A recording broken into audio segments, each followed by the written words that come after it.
all right. Welcome to the Exploding Heads Horror Movie Podcast, episode 246. Wow. Here Right. we go, man. 246. Here we go. I Yeah, was texting that's you. Well, first of all, we've been mm, so professional. Let me not fuck up the yes, introduction. let's do it. Who, who, I'm Dave Z, yeah, and who am over I? here we have The uh Christian the Wizard. wizard. It's terrible. I didn't You didn't I didn't prepare. prepare.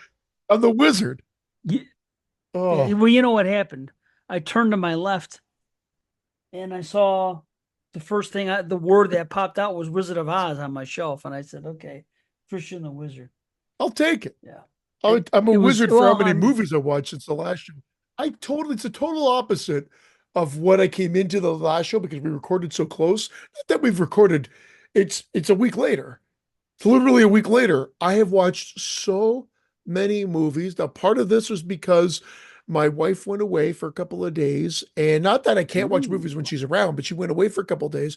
I took Christian to a basketball game. He went out with his friends. I had all this time. When he went out, I watched one slasher after another, oh, after another. I have awesome. watched, when all said and done, 18 slashers 18 slashers 18 and since last 23 show. movies in Wow. total.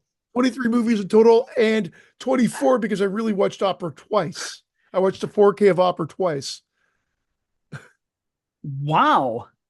Yeah, Wow. Oh, it's been a here's a week. question. My birthday week, right? Your Since you, birthday week, my birthday week. So that's how I spent it. it's true. Slapping my microphone, slapping Hey, myself, and watching slashers. well, yeah, you're Yeah. definitely slapping yourself. Your wife's on vacation. You're freaking. It's She's back ladies' now. It was night just now, like brother. she wanted to see her cousin for a few days. They're like sisters, or they're very close. So she went up there for a couple of days, and yeah, I got a lot of slashers in, man. And a lot of porn too, I bet. Well, my son was still home. So, Just happened to be out and um, about. yeah. So wait a minute. You won't do it if children are in the house? Is that like a thing? Oh no, no, no. I will. I'll just in the privacy of my own. Okay. Yeah, yeah. But Obviously. yeah, Right. Right. not in the You didn't think to kitchen. say that. Not even in the bathroom in the hallway. None of that. No, no, Yeah. no. It's got to be in bed, door locked, lights off. Everybody is in their bedroom sound asleep, except you, who's about to go to sleep. Anyway, You want to um, hear the worst part of it though, Dave? I had the list whittled down to 50. I got the list back up to 60. I buddy. whittled it back down to 53, but then I actually counted the days. And to safely say when we're going to record this, I assume it's got to be the week of the 16th of September. So 15th of September is a Sunday. So like that week. So we've got really till Sunday the 15th, and then either 16th or 17th or 18th, we got to record this motherfucker because then I've got to edit it to make sure it's out in that last week of September. Now, having Ooh, said that, we could release it on the 30th of September, which is a Monday. And that's the last day of September if we really wanted to. And that gives us right until the 23rd to 24th to record. I just want to have enough time to edit it because it's going to be a long show. So I want to be wow. able to trim down some of the pauses and whatnot and everything else. It's probably going to be a two-parter. I'm thinking. It I got might a have to feeling it's be. going to be a two. Because even if we rush, and we could even make rules and say you get 1 minute or come up with some other things or what have you, I think that even if it's still five people, five movies, that's still 200. I mean, we've had a list with, five people doing 20 movies. And how Well, long did that take? I don't Granted, mind it's it being not a going to be as two-parter. detailed. We did Yeah. episode 200 was a three-parter. So it could be three shows in September. The downfall of that is that shaves off a week for us because we still got to get two shows out. So it just depends. Yeah. I mean, we if we record the first show the week of the 16th and the second show the week of the 23rd, I could still get it out for the 23rd and the 30th. But all the slashers typically have to be watched by that point in time. because otherwise you're not going to be wedging in. We're already going to be in there. So one way or the other, one parter, two parter, they're going to have to be watched by the 16th, one way or the other. Well, the problem is this. For you and I to sit down and do it in two parts is fine. We have three guests on the show. We're going to have to ask people to come back and record a second time. Maybe we should put this in their heads now if that's what we're going to do. But Well, you put it in their that's heads, fine. and if they're I good with might it, have great. to. And if they're not good Right. with it, they're off the fucking show. No, that's fine. That's it. What I read, the downfall is that one hurrah could be a long fucking show, like old school long. And I also don't want to run out of steam and not feel like I'm giving that top 10 Right. or whatever the love that they Right. deserve. I But by agree. the time we we get want to be the able top to say 10, it. you know they're already going to be like you and I are probably going to share some of the similar. I mean, we're all going to share some similar ones, but I have a feeling Sure. some of the ones in my top 10 are going to be on no one's list, to be honest, and then most of them will be on someone's It list might. at some point. At some point, for sure. It's going to be interesting. It's going to be interesting. Well, if we can actually set a date. See, listeners, we we're very this past year we've been really flying by the seat of our pants, and we just kind of say, okay, when can you record? How's this day? How's that? How's this time? And we just kind of do it. We used to be more regimented. It was always on a Sunday morning Always a Sunday or a Sunday or Sunday evening for night, a one while. of those. Yeah. There was always the thing. Lately, it hasn't been that way. Summer's been weird. Lots of things happening. So it's like what we're going to have to do is if we can set two dates aside in September, but that's so far ahead, I don't even know if you could do that. Then you can invite people. Say, okay, we're going to record on August 12th and August 16th at this time. Can you do it? You know what I mean? That's what it's going to be getting on. But in all seriousness, there's so many to watch. Like now, dude, I goofed. I realized I was sitting last night thinking, okay, this is what I have because I've watched a lot too. So we'll get on that too.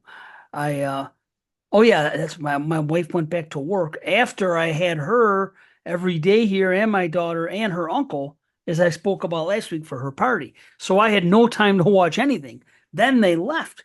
And they went back to work, and he went back home. She went back to work, and she was gone for whatever it was. And I just watched like slasher after slasher after slasher, but not as many. I think I only had like 3 or 4 days to do it, but I pounded as much as I could, And so I did all that, but and I keep saying, okay, I only got this many left. I'm flying. Now I'm down to, I think I was, close to 52 or something. I'm like, okay, I can figure this out. I could do two a day. Anyway, I'm sitting around last night and Yeah. I see something that reminded me of Thanksgiving, the movie. I don't know what I was watching. Maybe I was watching. Actually, I was. I was watching one of the movies I'm going to talk about later, and it reminded me of Eli Roth's Thanksgiving. And then when I thought about that, I'm like, you know what? I haven't watched it since last year. I don't think I watched it again for this go around for the slasher show. And I don't remember seeing it on my small list. Well, it's not small. There's 60 movies on it now. But I don't remember seeing the words Thanksgiving written on that list. And I'm like, Oh did I no. forget to put Thanksgiving on the list? Well,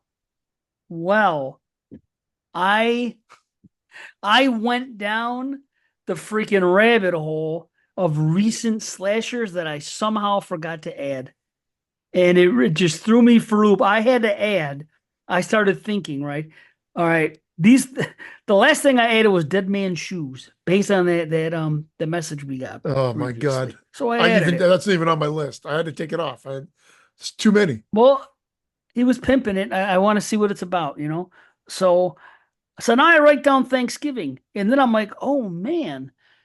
Now if I forgot Thanksgiving, that was just from last year.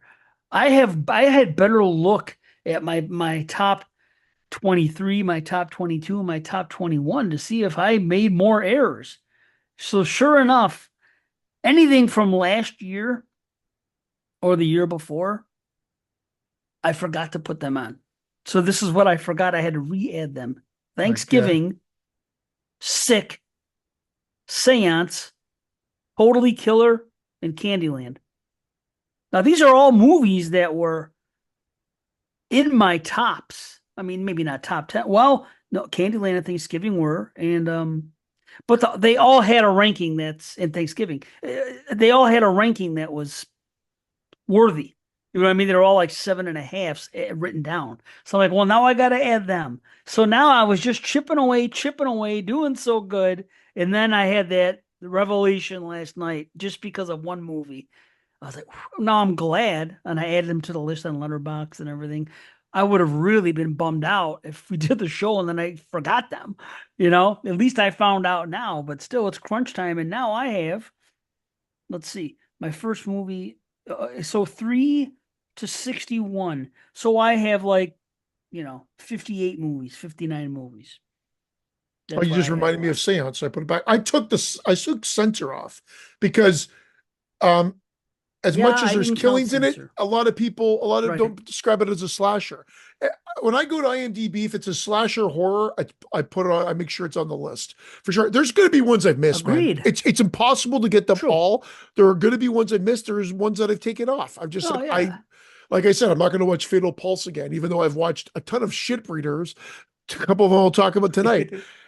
It's just the nature of the beast, just the way it works. Sometimes I torture myself. I'll just it's late at night. I'll pop this one on because I don't want to give a serious contender one, but I want to scratch one off my list or whatever, and then I'll pop it on right before I go to bed or whatever.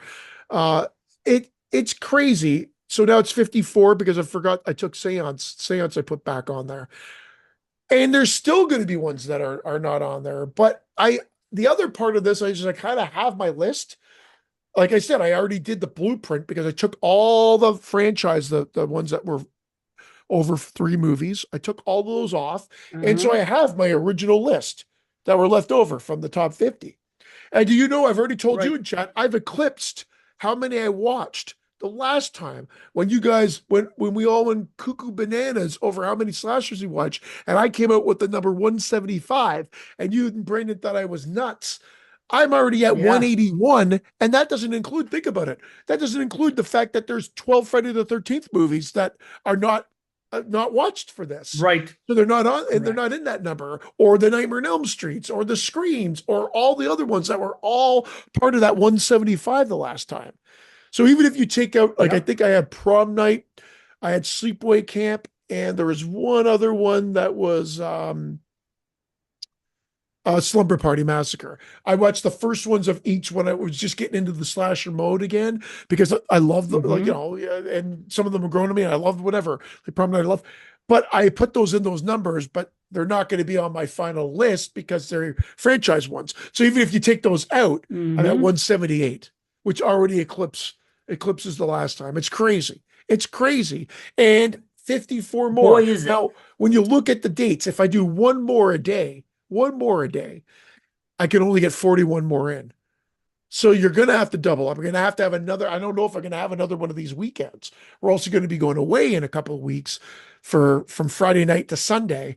And I might be able to sneak one in, but I doubt it. Right. It's not easy. No, I feel you. So then I that know. gobbles up a weekend worth of views, which is like when you're going to get the most in.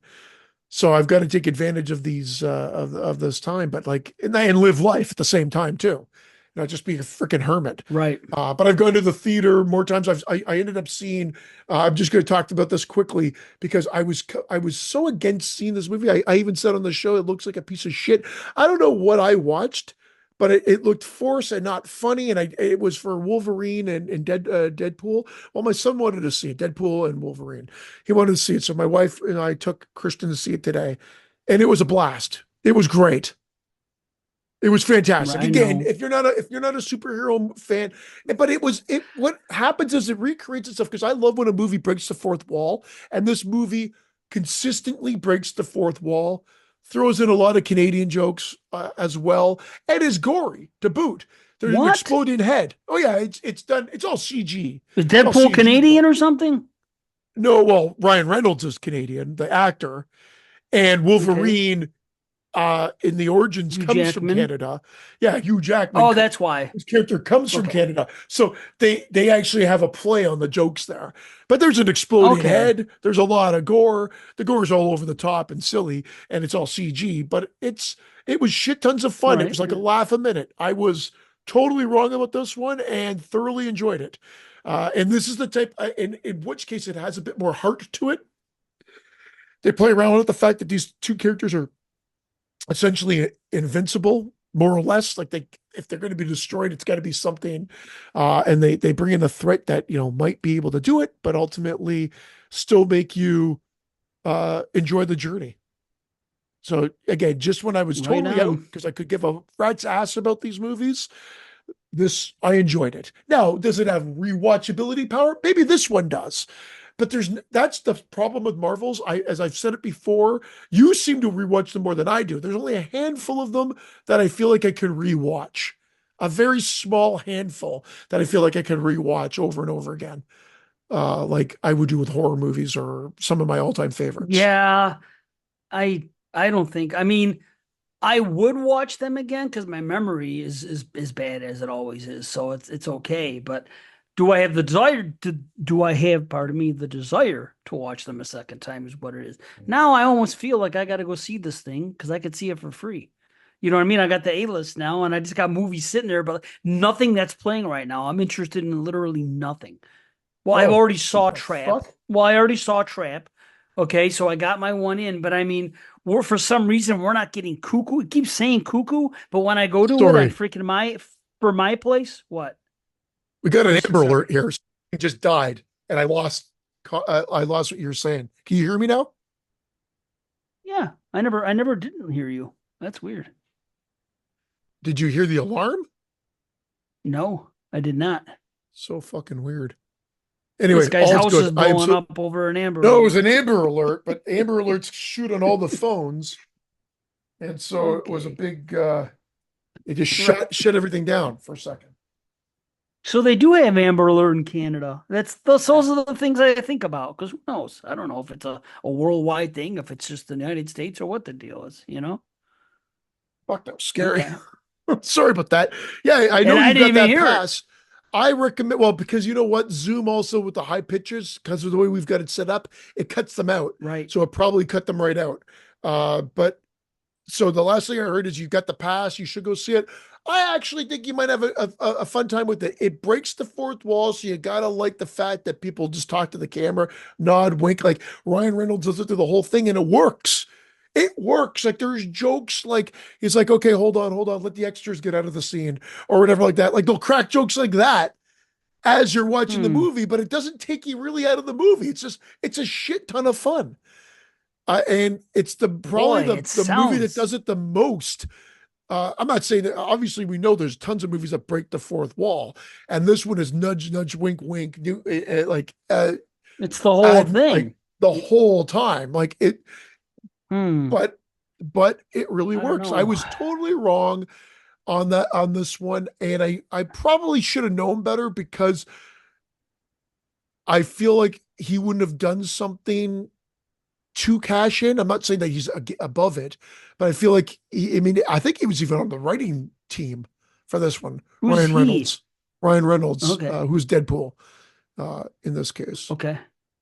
Right on. So Well, you know, I mean, I'm happy you enjoyed yourself, and maybe I will go see it because, like I said, there's nothing playing right now that I want to get. For some reason, Cuckoo's supposed to come out in that next week, and it says I get the thing on the app, but my two AMC's near me where I go, primarily the one, it's just not there.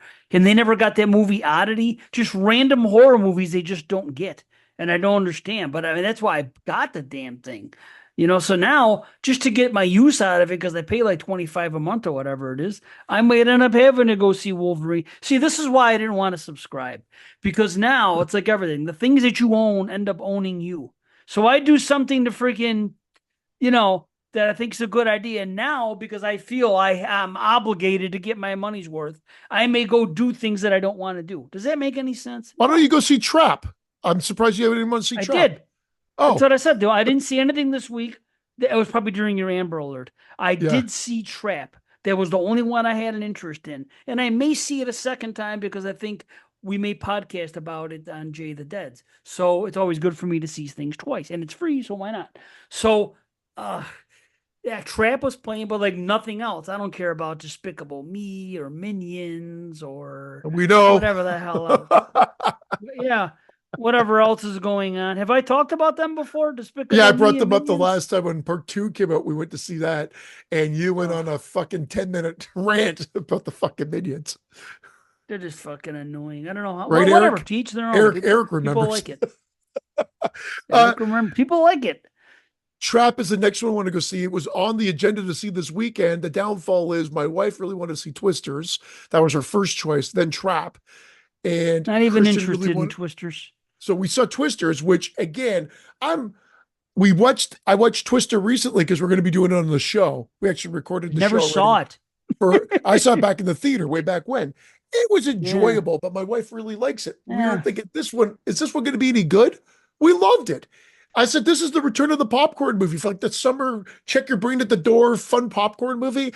Essentially, like Right. most of these sequels, it's a remake of the original, updated, like an updated remake. It's not saying that the original didn't exist. It existed, but it's essentially a Right. reboot, like most of these have done. It was a lot of fun. I couldn't believe how much I enjoyed it. And then this one I couldn't believe. So like it was me not getting my picks this time, but then Trap, and then of course Cuckoo's coming out, and then Alien comes out the week after. So we got a few Right. more coming out soon. And Alien looks fucking fantastic. I've heard that it looks great. I got my tickets already for the first showing. I heard it looks great. Of course, I don't know, but hopefully it Yeah, is. Hopefully it is. Now, as far as Twisters, do you have to see the first Twister to know understand Twisters, or is there absolutely not. references? Absolutely not. And I Okay, thought there would be, and then they didn't. So that's the only I'm thing I'll glad. say. No spoilers. It's totally go in. And like I said, it was just a lot of fun. And if you hadn't seen the first one, you have nothing to compare it to. So just go enjoy it. I might just go see that. I might see Deadpool and Wolverine. But the thing is, again, I'm happy you enjoyed yourself, and I see all good ratings on Letterboxd for this Wolverine Deadpool thing. And I'm like, okay. The thing is, for me, it's kind of like I thought that we were getting close to the end of all this. Like I thought people were finally getting tired of the comic book movies and everything else, and people have been complaining the last year or two when they all used to be for. So I'm thinking it's coming to an end, and now another big hit's gonna come. So they're not gonna go anywhere. It- We're It's gonna be funny. stuck This with could have these been the last things. one, even though they show previews for new ones. This could have been the last one because they do a little swan song thing at the end, in the sense, they make so many jokes at the expense of like, you don't have to know all the ins and outs of it, but they make so many jokes directed at the fans, directed at just the Fox movies, like the ones that were made that were not part of the Marvel universe, and it's all intermixed. That's where a lot of the fun comes from me because I'm not a super geek. I Ah, didn't read the comics or anything like that. I watched some of these, not all of them, but enough hmm. to know what's going on. And if you didn't see any of the other ones, because Christian hadn't actually seen the Logan, the really gory Wolverine movie that came out a few years ago, and he didn't see Deadpool. But we thought he was fine enough to see this, which was fine. It was like 14A here, and he loved it. He thought it was great. So now he wants to go see the other Nice. ones. And whatever. It's a lot of fun, a lot of like dick and fart jokes, but just but better than that too. So yeah, I was Wow. shocked at how much I enjoyed it, and same with Twisters. But and it's not to say you will enjoy them, but I Yeah, who thought, knows? you But know what, the summer blockbuster for me hasn't been really there, and it's always been Marvel movies, and they've kind of just yeah, been same shit. blah blah Yeah. blah, okay, Or here and there, Jurassic Park. yeah, or They something like brought that. that back. That Jurassic World, the first one, I liked. I thought that was a lot of fun. Yep. And then when we saw, what did I see that the first Meg, I said, hey, that was fun. I didn't, I came out and I kind of raved about it on the show. I mean, I've watched it once more since, and I saw the sequel, and it was fun to watch in the theater. Never will have an interest to see it again. You know what I mean? But Twisters, I was like, this is like what the summer movie used to be in my mind. Like, and I'm not saying it's the second coming, but it just felt like something from yesteryear, or it's just a fun. They got a lot of it right. That's So cool, that's why I man. liked it. Good. Anyway, No, that's cool. Maybe I'll check them. I don't know. We'll see what happens. But again, it's like, well, I don't know. I hate feeling obligated when I could be home watching slashers. You well, see that's what I'm it. saying? I That's gotta it. right. Especially with I gotta fucking be focused. Yeah, so many to I watch. gotta be focused. So many to watch. Like I saw Trap, and I'll say this about Trap: it's I liked it, but I could see a lot of people are not gonna like it, and for the reasons like I give it like a 7, but it's not on the level of like ever since The Visit came, I've really enjoyed everything he's done that I've seen. Shyamalan. So he's been kind of on a roll for me. I skipped Glass because I knew it was going to be Oh. about superhero shit, I and I still didn't care. And I like it, but a lot of people don't like that yeah, one for whatever reason. I skipped it because I didn't care. I cared about Split. That he was badass. I don't want to see. I just remember at the time everybody referring to it as a superhero type thing, and I'm like, well, I thought I was going to see this, psychological horror movie, and now everybody's. I mean, that is insult to injury to me. That's the last thing I want my horror to be turned into is superhero. So I was like, Well, I don't want this it to was be this. already introduced in Split when when he blended it in with the I know Unbreakable world, and then Glass at the just end sums of it the up. movie. But Yeah. yeah, But that was just at the very end of the movie. So I watched 99 minutes of a 100-minute movie that was this. And then just because of that 1 minute at the end, that leads to what's going to happen next. And automatically, it's going to be a different type of movie the next time they make one. You know what I mean? It's going to be I like a superhero lot of M stuff. Night movies too, just like you do. But Yeah, man. he have as I always would make jokes about Cravenisms or this, that, and other Michael Flanaganisms and whatever. He has M Night isms aplenty, and it was from the get go where his dialogue is con fucking eluded. Like it's crazy. He his dialogue for someone that wrote like the Sixth Sense, it's even in the Sixth Sense where it's kind of so forced. You're like, did anybody just decide that did he just forego an editor or something? Where it just is like, how did this pass like a certain stage? And I found that he does it over and over and over again.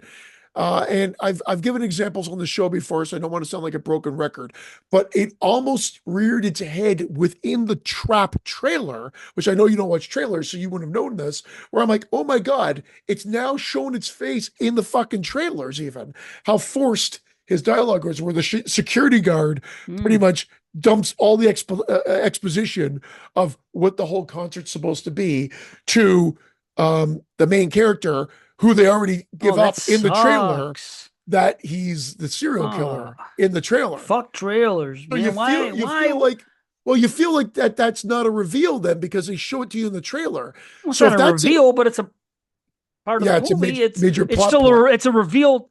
Well, yeah, it's still well. Okay, look at it this way. I'm not gonna call it a twist or anything, but it is a fucking.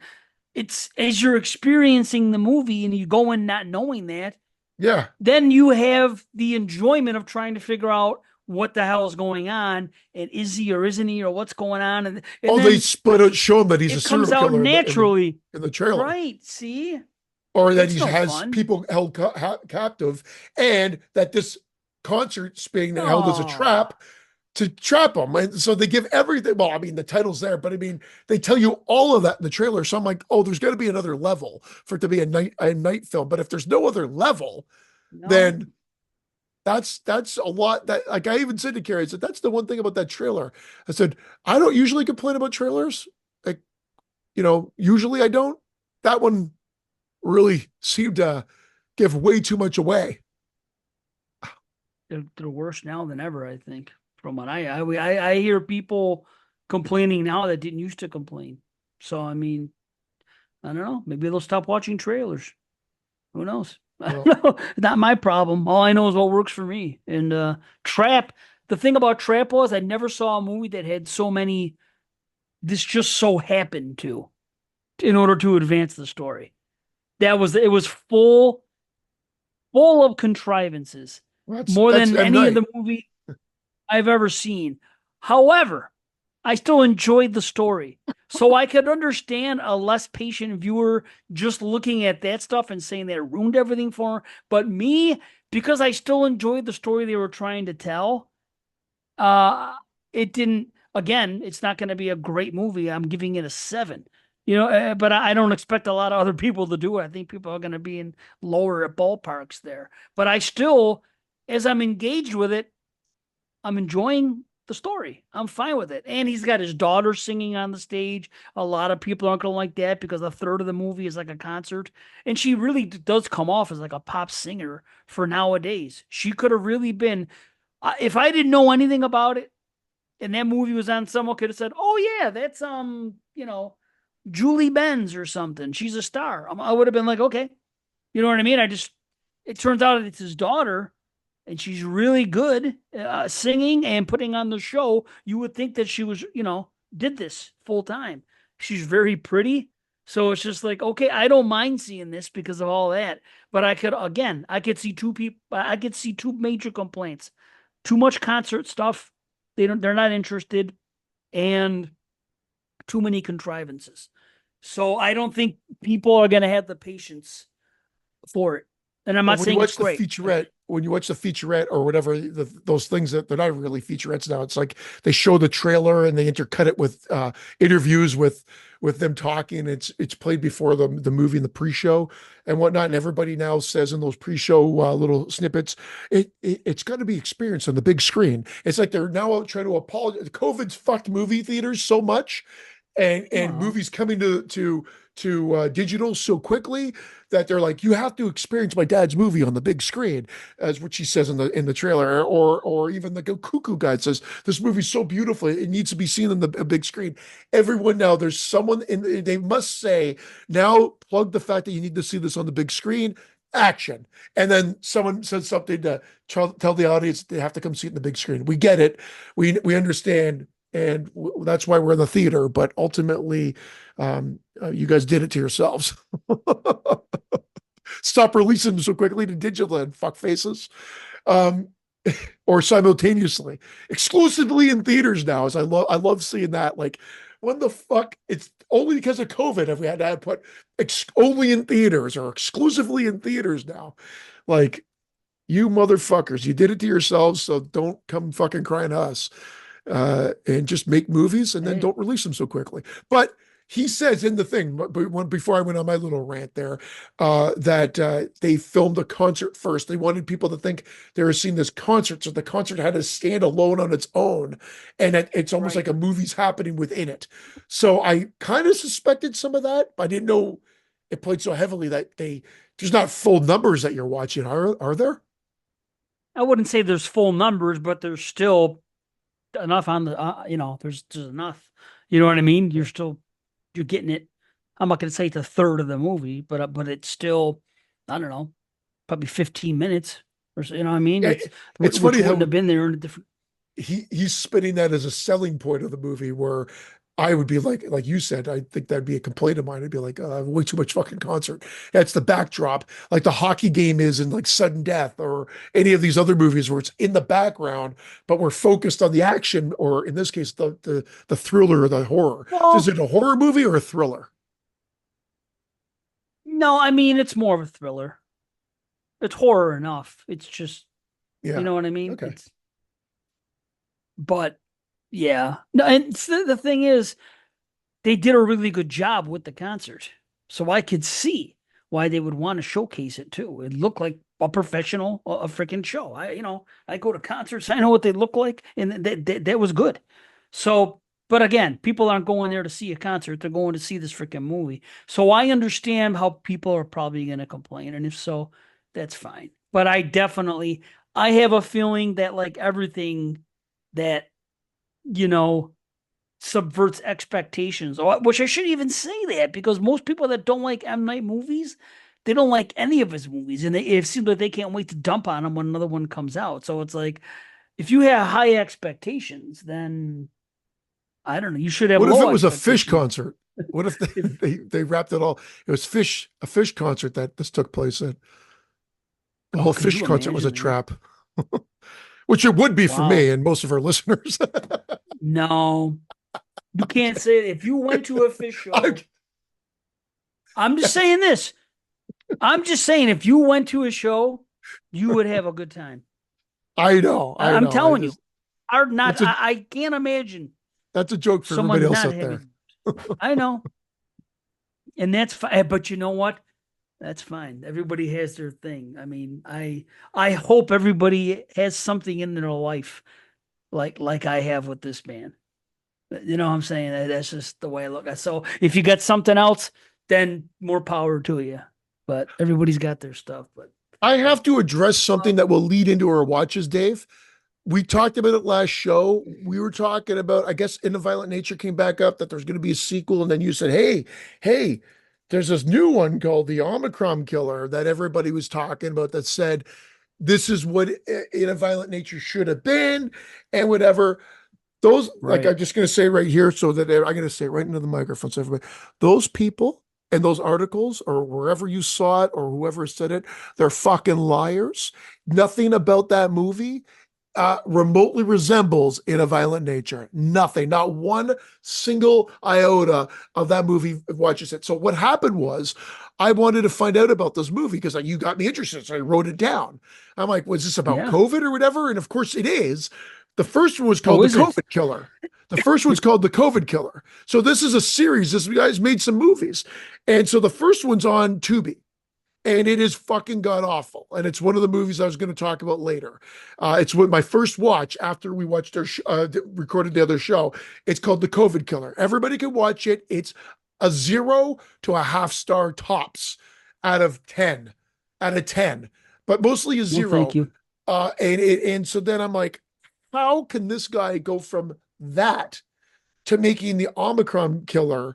And the Omicron Killer's in it. He's a copycat. And then they did the next movie. It's like a sequel. It's like literally the sequel to the movie.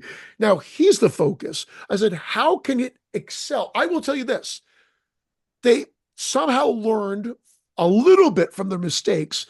The movie looks slightly better, moves slightly better, is ever so slightly better.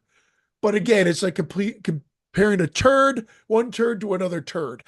The COVID Killer is an absolute piece of shit.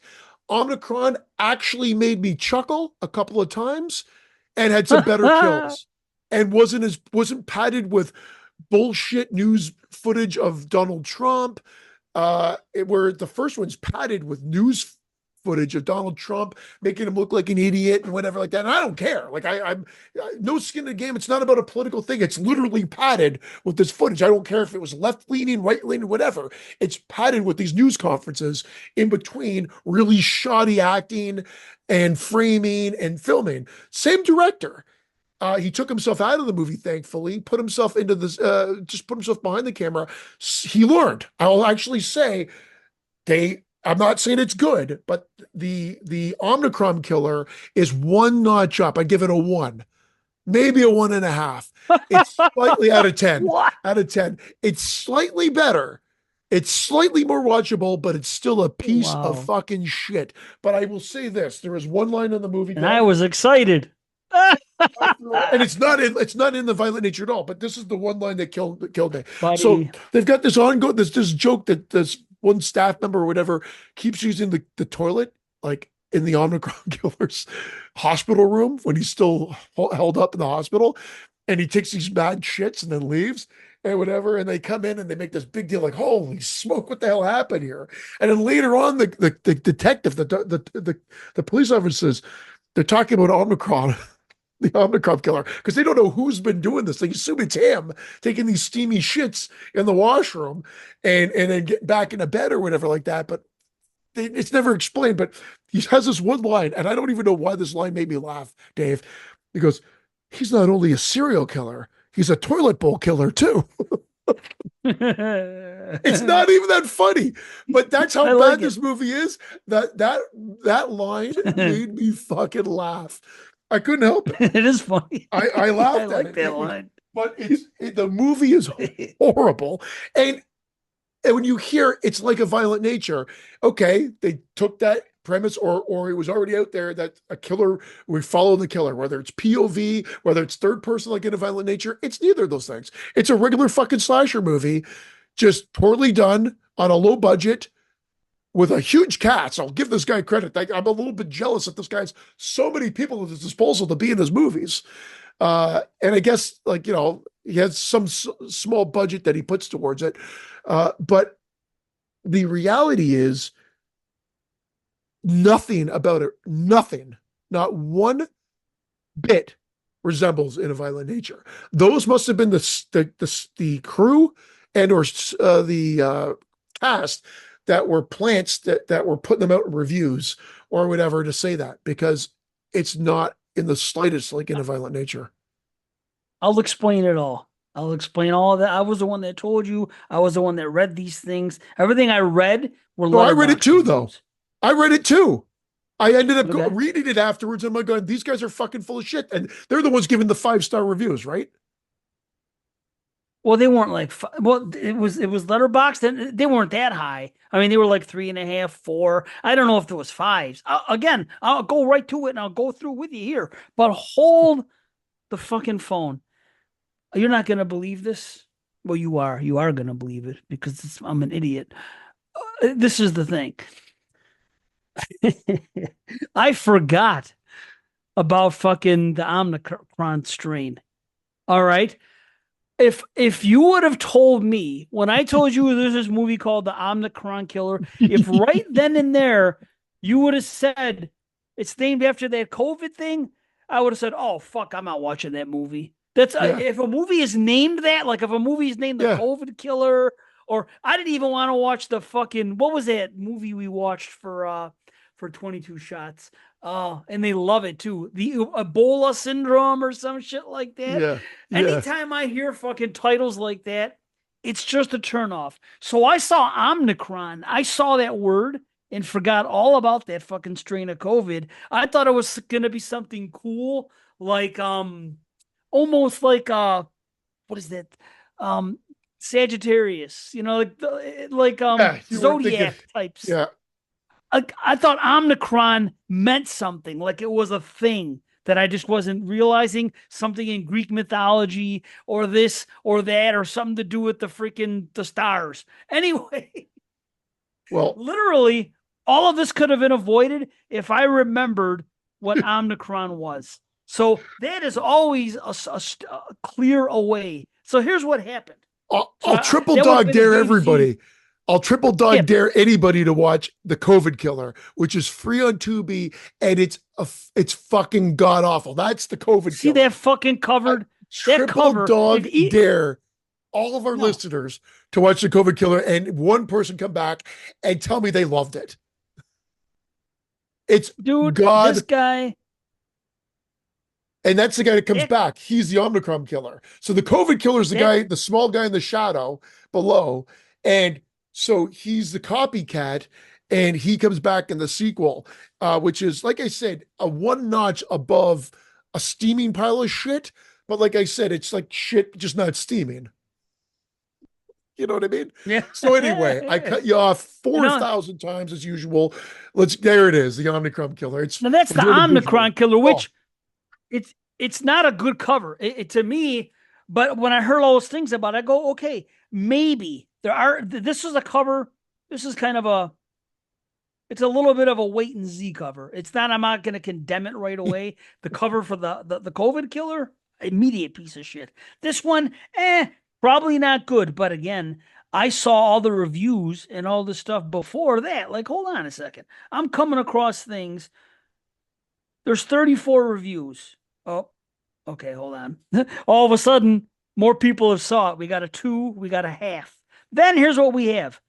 5-star, 5-star, 5-star, 5-star, 5 in a row. yeah. A 2.5, a 5, a 4.5, a 5, a 4, a 5, a 4.5, a 5, a 5, a 5, a 2.5, 2.5, 2. 2. It's Either not, it way, can't even be a 5 for like that so bad it's good factor. I mean, I guess that's the only way you can do it. Only way, but it's so pathetically made. Oh, fuck. It's insulting. dude. And you should see it isn't just the ratings, it's reviews. They're writing like freaking 2 paragraphs about the movie and what they like about it. So when I read these things, Yeah. that sells it for me. It isn't like on IMDb when you know that they're freaking Well, you know what the rating or is? people that work there. COVID Killer on IMDb is a 1.5. That tells you everything. A 1.5 rating. Wow, And dude. the Omicron Killer, which just came out as a 2.7, that should tell you everything. If you know, we get Yeah. it. IMDb is not the best resource for everything, but we know that sometimes if you're in the 5 range, or like it's worth checking out. It's just because it's mainstream fucks that fuck with it, or just the people like that just fuck around with those ratings. But when you know it's this low, you know that it's a special place in fucking hell. And the people that have rated it. I'm looking at these people. This guy here is Jimmy, right? These are his favorite movies: Terminator 2, Forrest Gump. Hold on, this looks like a Avengers Endgame and Omicron Killer. Yeah, he That's his must be. top four, He's got to be an actor in the right? movie. This is what I thought In a Violent Nature was going to be like, a slasher film from the killer's perspective. You walk with this guy through his journey and see what makes him a killer. Great Nope, film and funny as hell. outright And this lies. guy's favorite and this guy's Outright favorite three lies. movies. Yeah, Yeah. Twister, not even Twisters. Twister, yeah, Godzilla -1, and Omnicron Killer. And he gives In a Violent Nature 2 stars, but gave this fucking 5. yeah. The Oh, producer's son. well, Outright lies has nothing to do. You don't follow the killer. wow, You follow the dude. killer like you do in any other. Like he pops up, kills somebody. There's no backstory. There's no like there's nothing relating to and you know I'm not the biggest fan of In a Violent Nature. And hell, you've heard me talk about it on the show a couple times already. Certainly, certainly That not. that is a fucking masterpiece compared to these two movies. It's certainly shot better. I can promise you that. At least In a Violent Nature looks good. Looks like a movie. Looks like one of the better shot slashers there are, which is one of the things I like about it. But that's another story. Uh, so now this is kind of sad to see because I know about them on IMDb and I know how to weed them out and I know if they only have one review, because you click on it, see all reviews by Joe Blow, and you click on it, and if there's one review, you know that they Yeah. just got an account just to make this review. Now, letterboxed all this time, because I look, I have not seen this effect on Letterboxd, but apparently it has begun. So now I'm going to take even longer to watch a movie. Like I take a while anyway. I wait to see what everybody's going to do and what the ratings come pouring in. Now these first one the ratings that come in, they're not going to count at all. Again, though, I would have avoided it like the plague itself, like Omnicron itself, if I knew and remembered what Omnicron meant. It is so easy. There's never a good movie that's such a cheap thing. And I know I'm a weirdo about names. I was just talking to Watson about it, how I never watched a one movie because, you know, a line from one movie, I don't want that to be the title of another movie. It seems cheap to me. You know what I'm saying? Like There Will Yeah. Be Blood because it came from Saw. It just seems like just like Godsmack. I never took Godsmack the band seriously because that is a song by Alice in Chains. Just as to make, if you Isn't and it I just funny? started I a agree with you. I didn't sad take but them true, seriously. There was another metal band that was huge, Stained. Not that they, I just, both them and Stained, Godsmack and Stained. I don't know what it is. I was a big metal fan. And when both those bands came out, I barely gave them I didn't give them any time. Like I don't know. I couldn't even name a song from either of them. I know they were huge though. right? I can name us some songs, but I mean, I haven't like Well, Godsmack. I don't know. As soon as I saw that title, I'm gonna say, well, why am I going to listen to a band who's named after a song who couldn't even come up with their own freak? Because it isn't like a common word, Godsmack. It obviously comes from, and I've even heard them say it. It comes from an Alice in, so it's a tribute. So I should, being an Alice in Chains fan, think it's cool. But for whatever reason, when I see that, it just seems lesser than. It's just like when I would always say when I was young, and if they mentioned Jason or Freddy on the yeah. box, and it was some other slasher, to me that seemed like, well, you're not confident enough in your own movie. You have to draw comparisons to others. That's what it always seemed to me, and that's how I am with titles. Like this movie, Run Rabbit Run. They covered this movie on what you call it, Horror Movie Weekly with Jay the Dead and Watson.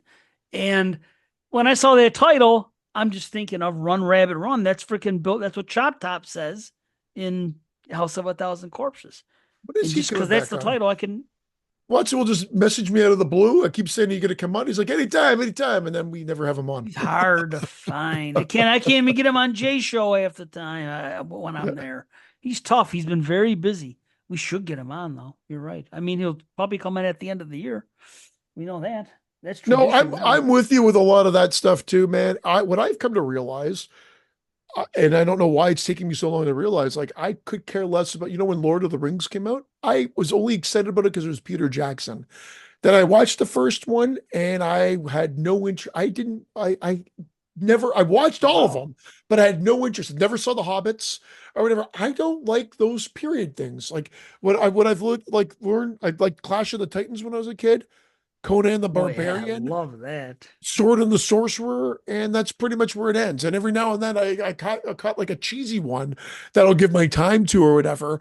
But most of the time, I don't like to go back to those movies, which is weird why I like Army of Darkness so much, because that one I like because of Yeah, the right. Sam Raimi and everything else, and the fact that it's so whimsical. But I mean, those type of movies, I realize I'm not a fan of.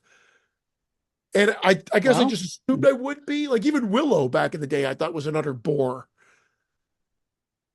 I never saw it The still. Princess I didn't want to Bride, see I it. wasn't a fan of. Like all these movies, Same I'm like, here. and I'm like, Never, now no I interest. realize it's like I was like, well, everybody loves these. It's no, it's just I don't like those type of movies that take place back then. Agreed. For the most part, I'm not a fan. I'm with you, but like Clash of the Titans was different. I just because I loved Clash of the Titans doesn't mean I can't compare Clash of the Titans to freaking Conan or the other one you said, Sword and the Sorcerer or something like that. To me, that seems like completely different stuff. Where Clash of the Titans, they had badass shit going on. They had freaking the Kraken, they had Yeah. Medusa, and they had freaking what's his name, the Gorgon, the devil looking guy. They were freaking badass and fighting skeletons. It was a dude. I love that movie. Those other movies that are just marketed as fantasy, they just all seem too, I don't know, light. Just like I never saw Robin Hood and never cared about Robin Hood. I never saw that Well, movie Prince of Thieves. I just had to Anything do that, that. I had to do that on, and that's where it came up because I was forced to watch that one for Pretty Bad Movie Bad by Mike. That's where the revelation came. I'm like, I just don't like these type of movies. Let's say I don't there like you old go. movies. I like old movies. I love because the ongoing thing, and I'm bringing this up even though it's not a horror again, it's about the other show, is back in the summer of '91, he had a love affair with Robin Hood, Prince of Thieves, and we went to and I love The Rocketeer. So when the both movies came out, Wow. I think it was the Never same saw that weekend either. or whatever. I went to the Rocketeer, he went to Robin Hood, and then he loved Robin. We made each other go see, so we went with each other to the movies. And I Uh, still came out, I lost because Robin Hood was a smash hit of the summer. Everybody loved it, and the Rocketeer just died miserably at the box office and never, I don't even really think it came have a cult following. It's on Disney Plus. We watched it again because he made me watch that for the show. So I made him watch the Rocketeer. We were like revisiting summer of '91 nice. again. And the That's fun. Rocketeer, I had a big shit-eating grin on my face the whole time watching it. And whatever. And I love that movie. It's funny. It's wholesome. It's really got the Disney touch to it. So it's more on the wholesome Hmm. side of it. And I'm not saying I didn't enjoy Robin Hood. I liked Robin Hood, but by watching it, I'm going, why? And it was like that's the revelation. I'm like, I just don't like these type of period movies. Like they just do not I'm with you. resonate with me at all. At all. Well, Lord of the Rings, I watched after it came to freaking VHS at the time because it was such a big deal. But I didn't go out and see it because again, I was also never into period pieces. But I was hearing so many good things about it. I rented it and I liked it. And then Well, I've liked the first three, the big ones. I The mean that Fellowship trilogy. those They're ones are great, fantasies. I use the term period piece, so did you, but I we get it. but They're not still, period piece, but I'm just saying right? fantasy, like No, they're even not. what was that other one that came out with Matthew Broderick, Lady Hawk, and whatever, Dragon No Slayer, interest. all those ones in the 80s. I saw Eh, them, but I like dragons, but they never resonated with me in the sense of like I didn't carry them with me like I did Cloak and Dagger yeah. or the ones that are like that I've grown up with that I keep talking about on the show and watch every year or whatever. I mean, I owe them a rewatch, I guess, in a sense, but I have no interest to rewatch them. buddy. Like I said, I never saw The Princess Bride or Willow or Robin Hood. I dislike Robin Hood, even though, even though I You won't like even what he get into stands that. for? You steal from the rich Yes, and give to the poor. I knew. I knew it. yes. I wasn't gonna say because I didn't want to get into something that'd be considered political. Either way, I do like that aspect, but I I didn't even want to see, and I never saw that Mel Brooks movie, The Men in Tights, because I'm like, they're spoofing freaking Robin Hood. That's boring to me, Robin Hood. Same way I didn't like westerns, so I never saw Back to the Future 3 when it came out. That's how I Yeah. am. Just like it's just not my cup of tea. So now I've come to enjoy westerns, and I don't know if I'll ever really like fantasy movies or it's the idea of Robin Hood or dressed in green running around. Even Tarzan does nothing for me. No, fuck Tarzan. None of that shit. Yeah. None of that stuff that takes Fuck place him out in the and woods. Jane. Right? Yeah. Fuck them. The only thing I want to see happen in the woods is slasher movies. That's it. Everything else. What do I care about the woods? It's got to be horror. What do I The care? woods are cool when I it has to love do it. with horror. I always love when it's a Although, what about what do I care type thing. although, but again, I always had a little bit, just a little bit. My least favorite part in all of Star Wars movies is fucking some of the stuff in the Ewok village. Because again, it's in the fucking woods. It's like Robin Hood. I love see, but I like the that. speed That racer element I shit's like. great. When they're I like racing, when they're I on the like fucking flyers. Yeah. yeah, but I like the little like the little Ewok village and whatever. I mean, when I was a kid, I liked I Swiss l- Family Robinson. I was just thinking of that today. I'm like, I never oh, watched Swiss not Family that either. Robinson. See, that's the Oh, same to me. That's I like used to Robin Hood like to me. that one. It's shit out in trees. Just does nothing for me. I don't Well, know what it what is. a but you like what's funny though, you like The Witch. Not that it's Love the fucking witch. not that it's It's but you know horror. what I mean? It's a period piece in a sense as well. Right. I've And changed I'm where I thinking, can watch them. and I think that's where I kind of like it, but it's not on repeat. I've you've watched it like what 12 times? I don't even know. I've watched it Probably thrice. more. Right. Yes, Well, thrice, you old but still, motherfuckers. thrice. That's okay. Yeah. Miami is nice, so I'll say it thrice. Golden You know that Girls. one? Yeah, brother. Right. There you go. I Fucking love, A. yeah. Yep. And then she makes fun of her for saying thrice. She goes, "Who says thrice? Be Arthur." I mean, She this said, that's is a word. we're a She said, that's a fucking word, thrice. yeah. And then she goes, so is so is intrauterine. It doesn't belong in the song, she says. And then Rose plays and she goes, Miami, you're cuter than an intrauterine. See, fucking the Golden Girls. I could sit here and It's the dialogue only, them. I think this might be the only horror podcast that the Golden Girls comes up. Not once, not twice, but Thrice. The Golden Girls are nice, so we'll say it thrice. we're older. We're pretty much older than the Golden Girls were back in the day. And didn't they seem like fucking dinosaurs? Like when Yep. Blanche started that show, I don't know what age she was supposed to be, but she was 50 when she started that show. And she looked good. Yeah, man. She was a good looking 50-year-old too. So yeah. Oh, I How think we're about that? They better were all looking. young. You're older than I just Well, turned. You're a bit well, older. You're my elder. we are better looking. It's different though. It's different. People age differently now for whatever reason and live longer. But we're fucked up. That's the weird part. I can't figure. I don't think Yeah. we're meant to live too long. That's why human beings are so fucked up because we pushed it. But I think I don't know. I think there's Yeah. more disease now and shit than there was back then. People live shorter lives, yes, but I don't know. People are disgusting now, and they're all fucked up, and there's all kinds of crazy diseases that there didn't used to be, and blah. Who Yeah. knows? Whatever. All we can do is We enjoy the normalized ride. crazy. That's what we did. We normalized crazy. So now we have to fucking listen to them as if they fucking are intelligent people that have a point of view that we want to listen to. And Well, the that's problem another with it is story. they have fans and followers and shit because they start channels and they spout crazy.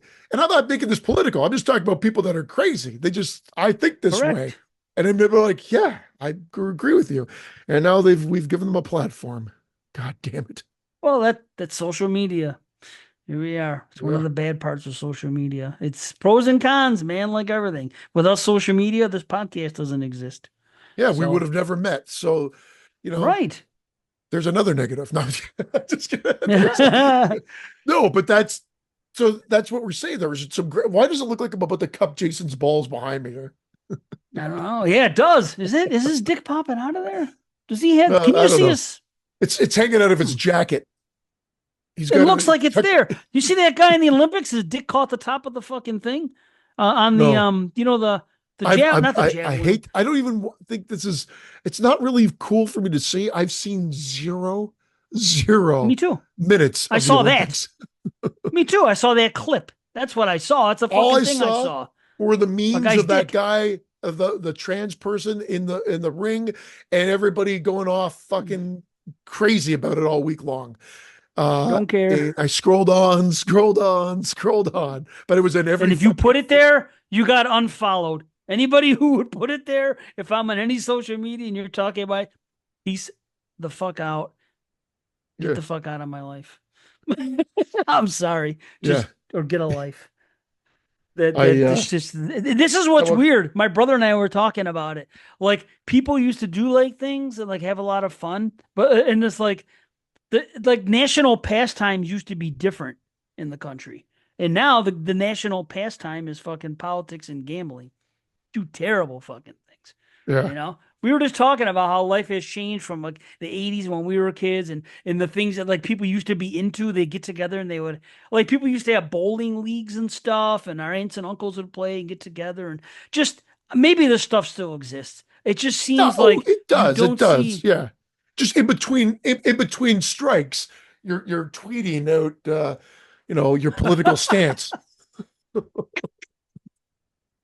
Or you're bringing a ball to the fucking bowling alley that has fucking it's red or blue Yeah. and it's got Yeah. some fucking statement Trump on it. Trump 2024 or Right. Biden or broke, right? Biden's gone anyway now. See, we keep up with all this shit. But anyway, fuck politics, What do you fuck say? all that shit. Broke. You're Yeah, I right. don't know. Fulcum is right. I don't I Biden was or trying to get off broke. of it. Yeah. As in he's not running anymore. His whole campaign is Okay. broke. I already got through two because I somehow wedged in that I had to get into that Omicron thing and tell you that it was like a sequel to the COVID Uh, killer. And there's a third one being promised, which of course yours truly is going to watch because I fucking love to punish myself. It's like instead of masturbating with a cheese grater, I watch this bullshit in hopes that you don't have to, but then I triple dog dare you all to watch it. So I don't know. But the COVID killer is out there. You have to, I don't recommend renting the Omicron killer if you can stop. find it Just in a yeah. different mean, because I'm telling you, it will be on Tubi or Prime for free very soon. I guarantee it. They're just trying to milk whatever bullshit they're trying to swing with this. It's like In a Violent Nature, which it is not one bit like it. Not one bit. I don't even think the camera follows the killer as he's walking down the street, Well, wait a minute. other than when he comes up to kill somebody very quickly. This is a fun experiment. I want to see if they are on IMDb. Let's see. I want to look up the Omicron killer on IMDb and see if the same people that were on Letterboxd are on here with but this is 2.7 out of 10. So that's more accurate. See, fuck Letterboxd. I've been tried and true with IMDb all these years. I've heard people, more and more people saying that they use Letterboxd. And see what happens? I went against I use both, don't get me wrong. But when I didn't even look at it on the B. I just read all that stuff on Letterboxd and took it as fucking gospel. So look at this. Look at that. 10 out of 10. Truly great slasher. 10 out Yeah. of 10. 10 out of 10, fun slasher. 10 out of 10, way better than expected. I want to see if the same names are here. Buddy, the macabre has been summoned, 10 out of 10. A campy, polished, refreshing slasher gem. Everything is 10 out of 10. Yeah. 10 of them, Refresh. 10, Well, 11, if it's everything's at a 12. 10 out of 10, why does it have a 2.7 rating? Obviously, those are the ones that have somehow migrated to the top of the list, but it's still got a 2.7 rating, which is more accurate. Like I said, COVID killer, Dude, 0 to have, and this one, a 1 out of 10. because it made me chuckle with that one line. It's better made. I will say he improved. He improved. It's still a piece of shit, but like I said, he improved. I'm like a broken record, but I think no one can argue with me saying a piece of shit because Dave gets a little uppity sometimes when I call a movie a piece of shit. I don't think he'd have I a do. problem with me calling this one. You've gotten mad at me. I think some people respect it though. That said it was a piece of shit, and in this case, I don't think anybody's going to respect this movie other than the cast and crew.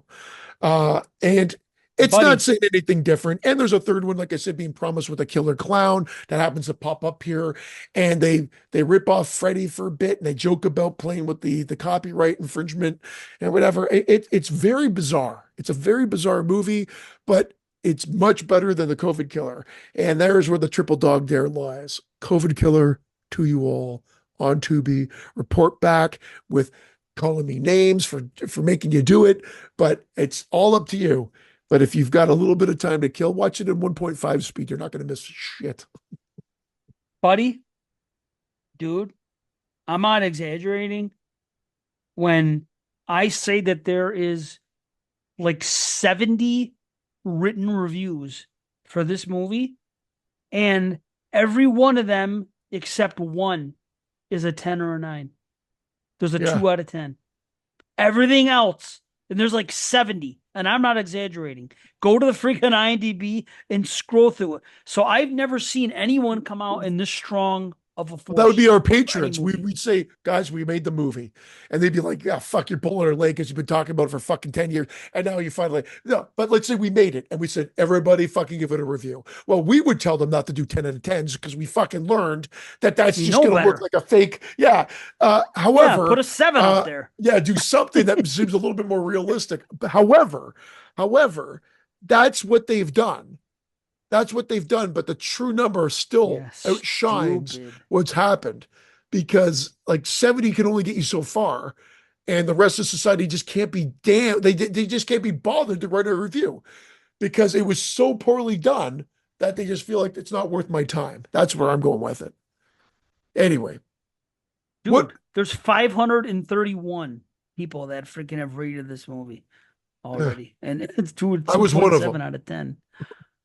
Did you? You should Yeah, put give it your a one one. on there. Give it the one. That's Good that. on you. That's what it deserves. Um, I rewatched Hush. Oh, I rewatched Hush, and I still really like it. It still can fit in the slasher genre quite well, even though it would be more in line with the low body count slasher movies where it's just the way that it's done because there's like 2 kills, 3 including the killer, but then you get that fake out scene if you remember. Again, I know you remember, so I'm not gonna I won't go too much into detail. So overall, I can easily fit into the slasher genre. He does wear a mask, and then the reason he takes it off is kind of cool. And it's still a great Flanagan film, still one of my favorites from him. And my rating, I think I came out a little bit guns a blazing because I watched it twice when it came out and I loved it. I think I was even up at like a 9. I'd say more realistically settled at an 8. I still think it's great. And 8 is right great. on. Yeah. Right. I think that's what I given it the entire time was an 8. I might have gone a little higher, but I remember that you and B were just always slightly higher on it than I was. But it seems like you've come down to where I was at this point. Yeah. I still, So it she's does very count. likable. She's like the best, like one of the best final girls of modern years. I think, giving her giving her that well, I was going to say ailment, but given her the condition of with no hearing, adds to the tension level of it. They play with it. I think they still could have played even more with it, but they do enough with it. I think with keeping it entertaining as well.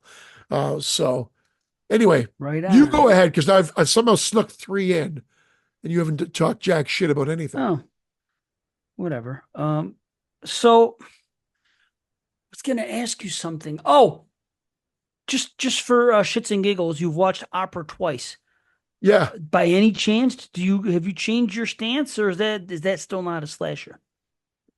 it's no. I still think it's Giallo. I think I was thinking Fair about it, enough. man. I was thinking about it. The Okay. downfall of it is one way or the other. If it's slasher, I guess it's a standalone, but it was really influenced by Phantom of the Opera, which we know there's a lot of them, which would automatically eliminate it. But it's not Phantom of the Opera. It is opera. It's its own entity. Just so, I mean, I said no, I would be able to argue that it could be kept in, but I still think it's part of his Giallo world. Uh, and I there's, always have to. it's funny though, But that was because on, that was I close. know. I know. Yeah. And I was thinking the same thing too. And I really wanted to find out what the difference was between the US cut and the director's cut. And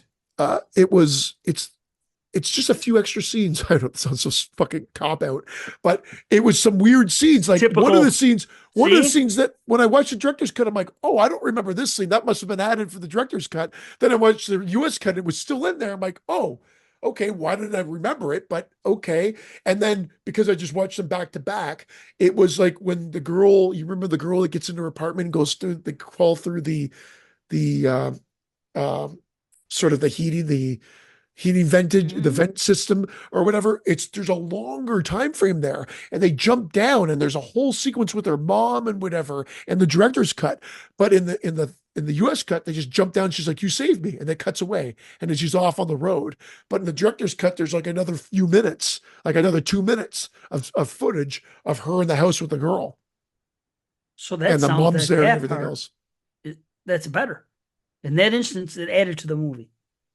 Yeah, both time frames they add to the movie. The end is more abrupt in the US cut. I guess they didn't like her after the guy's dead and Oh, whatever. She crawls through the grass a little bit more and saves a lizard. There's a lizard there, and she frees the lizard. The lizard runs off, and she just feels yeah. free. That's in the director's cut. That's not in the US cut. It's supposed to be. It was in the one I've always watched. The thing with the lizard, that's all that's the way the movie ends. Unless I'm mistaken, and it ends with the lizard in the U.S. cut. Now I'm confusing myself, and there's just more of her Hmm. crawling through the just admiring herself in the flowers because the U.S. cut just she's walking and it cuts to black and then the credits go. Oh no, she goes through that whole thing when she's in the grass doing her thing. So then We you must discussed you it on must the have seen the show. you must have seen the director's cut then. Well, what the regular Blu-ray, whatever it was, I don't know. Yeah, This is the I'm only one wondering if I've ever that's seen. I'm Hmm. wondering if that's the one I've always ever seen too. And the only reason I'm seeing the different, well, obviously I'm seeing the differences now because I watched them back to back to actually see the major differences. But yeah, it's not something that like by cutting it out, I'm like the scene with the mom was a little weird, but I actually still liked it. We're talking like Right. a five plus minutes. I don't even think it was significant, but it wasn't gore. It wasn't gore. Yeah, I didn't think it would be. It never really is. Usually his extended ones aren't the best ones to watch. But So it's crazy though because they've given it to you to give you that the theatrical and the US cut in 4K on the same disc. Then they give you the theatrical on its own disc or the US cut and the director's cut on its own disc. And then the am I right that I've who cares? I'm I'm fucking it up. confused. Yeah, I don't know what I you're have it right saying. behind me and I'm talking all over the place. It was It sounds like you said they put all of them on one disc, but then gave everyone their own disc as no, well. the I'm like, wow, why 4K they would they do gave that? the 4K they put the director's cut and the US cut and then they did the yeah, I am right. Then they did a Blu-ray disc of the director's cut and the US cut. Then they do a Blu-ray disc of the director's cut in a different aspect ratio. So I guess the original, so the new cuts have it in the 2 by 3.5 by 1, and then the other one I think is an update of it's the director's cut, but in the format we've always seen, which was 1.85 by 1 aspect ratio. Wow. That's why they're saying you still haven't gotten this. How have I had this for a week and change, and you guys still haven't received it? Mine's been shipped. I could tell you that one. I did get an email. So I don't know when it came, but I remember seeing it like, I don't know, pretty recently that it's been shipped. Chip, there it is, Severin. It came Wednesday. Let's Oh, see so what the you should have tracking it says. tomorrow. If you didn't get it today, you should have had it tomorrow. Expected delivery by Thursday. Today's Wow. Monday. Yeah, They're dude. a US Hey, everything company. always. I don't know how I lucked out so crazy. That's so crazy. I will say this. Sometimes you're like, I want to keep the original version, the original Blu-ray, but it's the same cover. It's got it. It's everything that that one was is in this and then some. So Mhm. it might be the one of the first times I sell, or not one of my first times because I've done it in the past, but I've then regretted it. But I might actually sell the Blu-ray now Yeah, because there'd you be no could do point to that. Why keep not? it because it's all in here. It's Right. all in here. Well, the time to sell it would have been when they announced this, and Everybody because does it it then was, because some people don't care about 4K. Some people don't. This is going to sell out. They're yeah, not going to be able to get it. They're going to go on eBay. It's going to be astronomical prices and whatever. So fuck yeah, it. maybe you're right. That should be interesting. Keep me Maybe I'll posted if give you it do away. sell Maybe it. we'll do a drawing for our group instead. Oh, we got stuff coming. I still got stuff coming. Oh yeah, we got to flip a coin. I'll do it on the next show. Yeah, I got to Maybe flip a we'll coin because save I this. We'll save this to keep our audio. Well, no one's going to leave if when Brandon comes back. They're all waiting for that. Got to keep him true. interested until Brandon comes back. But we're almost there. We are almost there. Before we know it, because time flies. Yes. So, what the hell was I talking about last? Sorority Row, High Tension, right? That's where I Yes. left off. Yeah. Okay. So I watched Anguish again because I was seeing it on a list of people calling it slasher. And I'm like, all right, we reviewed it in the past, we discussed it. I don't remember it being so much slasher, but I remember it being weird, and I can't remember. So I watched it, and I could see that. I could see it being classified as slasher. Um, But you it's don't not gonna. necessarily, because I didn't put it on my list to watch. You didn't put it on your list to watch? No, I Well, don't want to add more. I mean, I think you liked it more than I did last time, but I had to look it up and see. But I actually came down this time compared to last, and it's this is what's weird because the movies I'm going to talk about. This is crazy, dude. I I randomly watched this movie, right? And not randomly, but I put it on, and it came up on the random. So I randomly did. Let's be honest, I did. It came up on the random generator. So I randomly watched this movie. It did come up, and in this movie is Zelda Rubinstein, and she plays the crazy mother of Yeah. this kid. And does she have these powers because she can hear him through a shell when he's talking, and she hypnotizes him with this record, and I don't know. He goes and he kills some people, but then suddenly people are watching him in a movie Yeah, theater it's a movie. Yeah, or it's a movie watching within a him on the movie. thing. But there's also another thing going on, so I'm kind of confused by it. And yeah. And then all of a sudden it gets into shooting. So it kind of, but at least we get eye stuff. But it's a weird movie. It's definitely weird. And Mood says he can really explain it, which is cool. I just kind of didn't, even if I got the explanation, I don't think I'd like it anymore. But it's fine. It's fine. I mean, it's a mild rumble, I would say, or something. It's fine. It's a six. So, but Zelda Rubinstein is in this movie. Okay, she plays the mother. Keep that in mind throughout the course of this show, because three movies in a row that I watched, all selected random, by the way, Zelda Rubinstein was in them. You gotta be kidding me. What I other than Poltergeist, what other How? has you been in? You want me to go to my next movie? I watched Behind the Mask, The Rise of Leslie Vernon. Still have to Remember, watch. she's That's the still the movie. librarian. Ah, fuck. I forgot about that. So Go into the it. fact that she's in a slasher, right? Okay, now she's in two, and I just so happen to watch them two in a row. That came up on That's random. crazy. Pretty freaky, yeah. And there's more, but yeah, behind them, we covered it a long time ago. We all enjoy it. It's freaking, it's definitely not found footage. It's kind of like they try. It's a little half and half, I would say. I'm removing it from my found footage challenge list. I don't think it counts anymore. So, Interesting. Okay. but Yeah, but it's a damn good movie. It really turns into a slasher in the third act. It's really all build up and story, and it's great. It's clever. It was a great take. It's funny in its way. It's very well made. Everybody knows what the damn thing is. But when it gets to the third act and we really go into slasher night, you know, they do it. They hit the right spots. They have a good score. They have a great ending. But I'm not going to get into the movie because people know what it is. But it's really cool, man. It's still great. It's still a half head explosion for me. So, I was the lowest on this when we did the show. I like it, but I haven't loved it.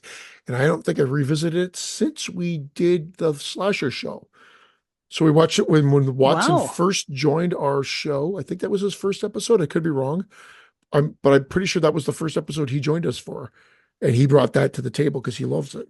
And then I watched it for the slasher show, and it was just off my list because it was a seven. Uh-huh. It was just off the list because I had Prom Night 4 had to go on there. But That's Ghoulies okay. too. I found That's my my Ghoulies I too, found everybody. I think I found my prom night 4 last night, as a matter of fact. And I was literally thinking, I go, maybe this would be like my prom night 4. That's kind of what it feels like because I really enjoy the movie. And I was like, I think it's gonna make my list. And I'm like, I can't believe this, but yeah.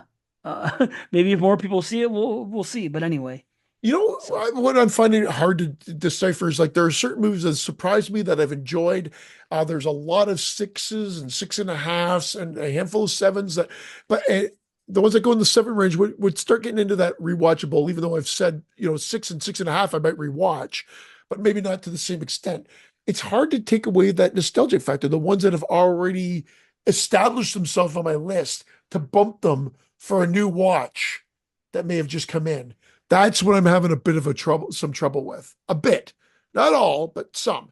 Because there was some that hadn't been released yet when we did the first show that I hold in high regard that have made the list.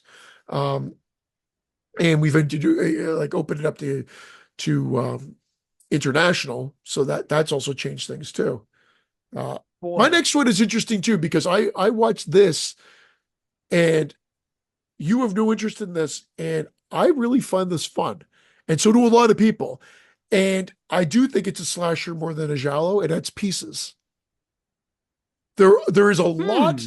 there is a lot of police investigation, but the Yeah, it's kills, boring to me. it's not to me, it's so ludicrous and over the top, this movie, that it's Not so that. entertaining though.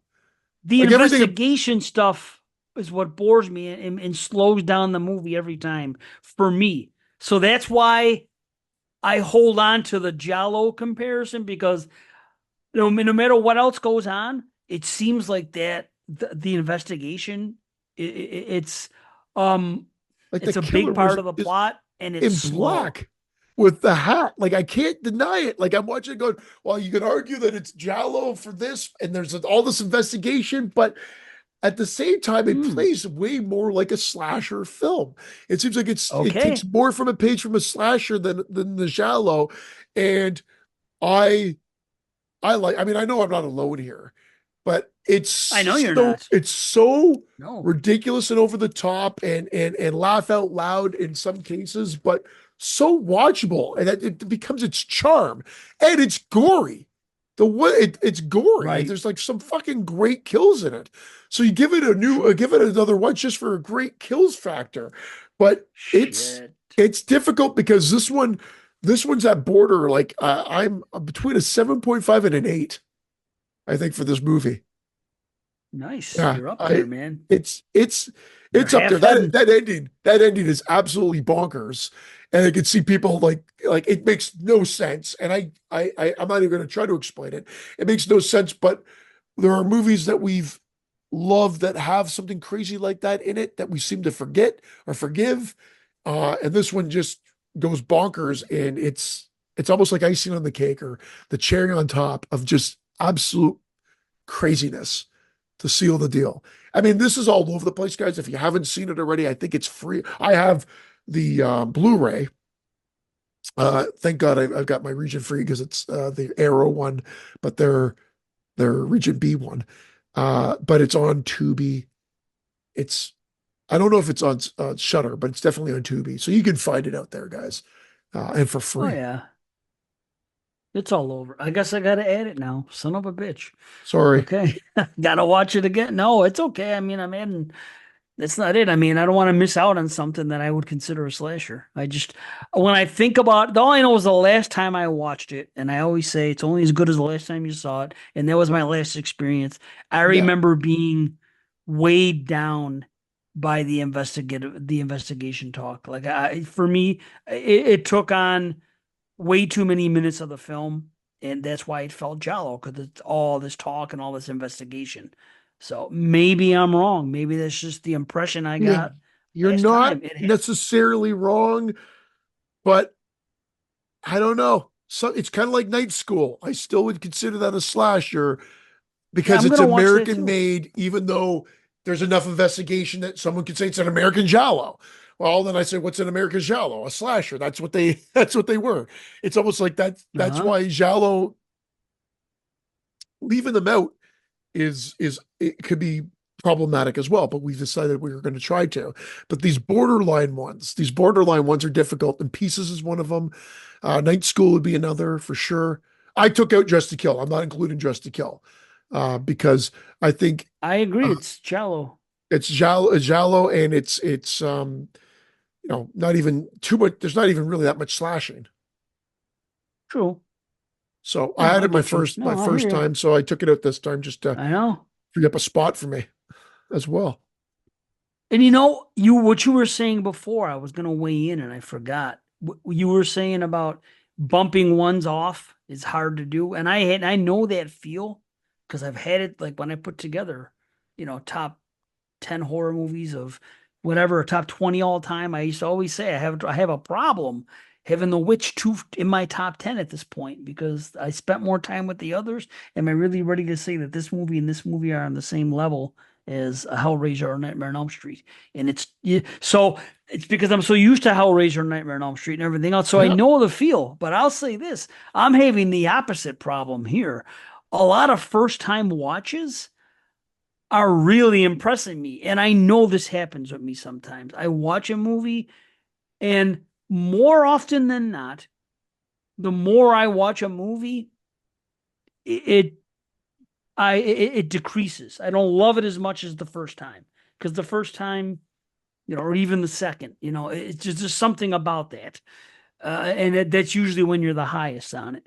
So, and I'm sometimes like now, if I will look at my movies from the last like 5 years or since we've done this podcast, and I go look at movies like that on end of the year lists, and I look at the rating I gave them then, I'm like, I don't think it would be that high now. Like, there's a lot of movies that I gave like an 8.5 or a 9, and I'm like, now I think, I think I was a little high. I think I was overblowing that, or I was just overly impressed at the moment, or whatever. But now when I look back on it, I think I was a little, I overrated it a little bit, but whatever. So I think something about newer movies, I see them and they impress me so much Yeah. that I want to feature them. And I think that I don't know if I'm doing it fairly or not. So I'm having the opposite problem. First time watches that are really impressing me are doing it. And then other movies, actually, I'll tell you where I'm going with that when I talk about some of these movies, because these are movies that I've seen before that have now gone up. So, and it happens. So I'll tell you about The Last Matinee because that was the third one with Zelda Rubinstein. And let me tell you this, she's not in the movie, okay? But The Last Matinee takes place in a matinee, at the movie theater. And at one point, they're running around and, trying to elude the killer. And in the background, there's a poster on the wall, and the poster is of Zelda Rubinstein in anguish. It's there. So I was like, what are the chances? And it was like boom, boom, boom, right in a row. It That was was their Easter egg because of their nuts. movie taking place in the movie theater, right? That's cool. Well, no, check it out. This is what I thought. Now, it was their Easter egg because they had that and they had opera. And I thought about, what do those two movies have in common? Opera and matinee. I mean, an opera does have chairs and you do go see something, and same thing with matinee. And same thing, with Anguish. They're at the theater. That's one thing. But this movie, the guy has this obsession with eyeballs, and they have eyeball things going on in Opera, and they have eyeball things going on in Anguish. I was like, wow, Yeah, that's that's cool. right, man. There's a Yeah. there's a couple similarities. So I'm looking at them like, oh wow, that's a nice little freaking Easter eggs for people. But yeah, Last Matinee, Italian slasher. What year was it? 2018? I forgot what. I usually write the years Oh down. man, I My thought it bad. was just like 2022. I thought it was just like from a couple years ago. Maybe Brandon it was still on the was. show because it might have been from It 2021. might have been 2020. Yeah, Yeah, it might have been something like that time. Yeah, I'm whatever. So yeah, it's funny because in the beginning he has this jar and it's freaking disgusting because he's got like 2020. pickled eyeball. 2020. Okay. And man, but it's interesting because it's just your basic, it's simple and fun, and it does what a slasher should do. It has nice kills. It has pretty attractive people in it. Uh double kills, a good throat slit, eye trauma for sure, gross outs. Uh, the score is good. The look of it is good. It's nice and colorful. You like the lead. You like the freaking, the girl Yeah. whose father owned the theater as the final girl. And it's pretty damn good. So, Italian slasher, Last Matinee. You got to check it if you haven't. That's especially if you like, because it almost reminds you a little bit of Demons in a weird way, except it's slashing going on instead of possession, you know? Again, I But think on Tubi for and or Shutter, but it's I think it's free I on hope. Tubi. Yeah. Nice. Well, it's another half head explosion for me. I'll tell you right now if it is. I'll look at my little app here. So, Last Matinee. Let's see. Where is it? The Last Ship, Last Man Standing. I don't see Last Matinee. There it is. Oh, it's all over the place. Yeah. Tubi, Freevee. Yep. Yeah, free. So there you go. You can watch it on Tubi and Freebie. Free V, not free B. Sorry. My next one is one we've talked about on the show before. I think Dave and I, it was in Dave's top 10 before we started Exploding Heads Horror Movie Podcast. I had to say the whole name for whatever reason there. Uh, and that's The Town That Dreaded Sundown, the reboot or the sequel. I watched it Uh, too. We can talk oh, about it together. Nice. perfect. Well, I still love it. Yeah, I me still too. love it. My biggest complaint would be some of the editing choices. These are nitpick complaints because I still think the movie's fast paced. It looks great. The kills are great. Still good, some good surprises. I like the music. I like the acting. The gores is fantastic. It's just some of the Dutch angles get a little too extreme, and some of the editing choices they could have just done straight old school editing, and it would have taken nothing away from the movie. And I don't know if it would have affected my rating, but that's just me nitpicking a bit. But for the movie that we get, it's a lot of fun, and I still Yeah. like the reveal and everything else. I think they still managed to sell the reveal and do the like. I'm not a huge fan of the original, to be honest. It's all right, I don't but like this it. this is more my style, like a modern violent slasher film. Yeah, dude, and it has its own style to it too. It has the American Horror Story style, and it has the cool cinematography and the colors popping, and it's basically trippy. It's like every light that you see in this movie, a headlight, a stray light, every one of them has like a Star, trail on it, as yeah, if the you're star, tripping on something. yeah, it Yeah, does. it's freaking so cool, man. Just they had this it's stylistic. It's the people behind American Horror Story, Ryan Murphy and company are involved. So, Yeah, and I loved this before I knew that. Then I became a huge fan of all that. But man, no, I it's got the cool. blue. It's beautiful. It looks great on the Nice. on the Blu-ray. Yeah, It's a the Blu-ray, killer Billy looks D. cool. Blu-ray, not 4K. It is just a blue. But But yeah, it's it's very cool. no good cast too. I mean, it's got Yep. Joshua from Blair Witch. uh, that dude. Oh my God, why I'm forgetting his name now. I think he's in Blackish, but he was also in Final Urban Legend Final Cut, I believe, as well. He plays one of the cops, and it's great because they've got the local sheriff that's kind of like had enough of what's been going on. He's not Right. giving the girl any time of day, but then they are like, no, no. If it's important for her, it's important for us, and whatever. And I love that. I love how they play with Yeah, the that was like cool. some of the typical tropes and character traits that you would normally see in these movies. They do it well, and I think there's a couple good surprise kills too. Yeah, man. And I just think that this is a very overlooked modern slasher. You don't hear Definitely, people talk about it much, right? And yeah, it's one of the better ones for sure for for the sure. past 10 years or so. Yeah. So, yeah, I'm with you. That's yeah, great stuff. Well, you go. How Even about though that? we got to share that, that's good. I'm glad. That's the first time that's happened all these times we've done this. I It's weird, know, huh? You I would know. think. A lot Yeah. of mine are ones that you've already watched that I'm now fitting in. But that was good. So go shoot. Yeah. Okay, yeah, I got a bunch, so I'll do. Did I talk about Cold Prey 2 last time? No, just the first one. I don't Okay. think you'd watched the second Oh one yet. yeah. No, I haven't. Now I have, and good stuff. I like the fact. I mean, this is basically just like we've said it before. It's like the Halloween 2 thing.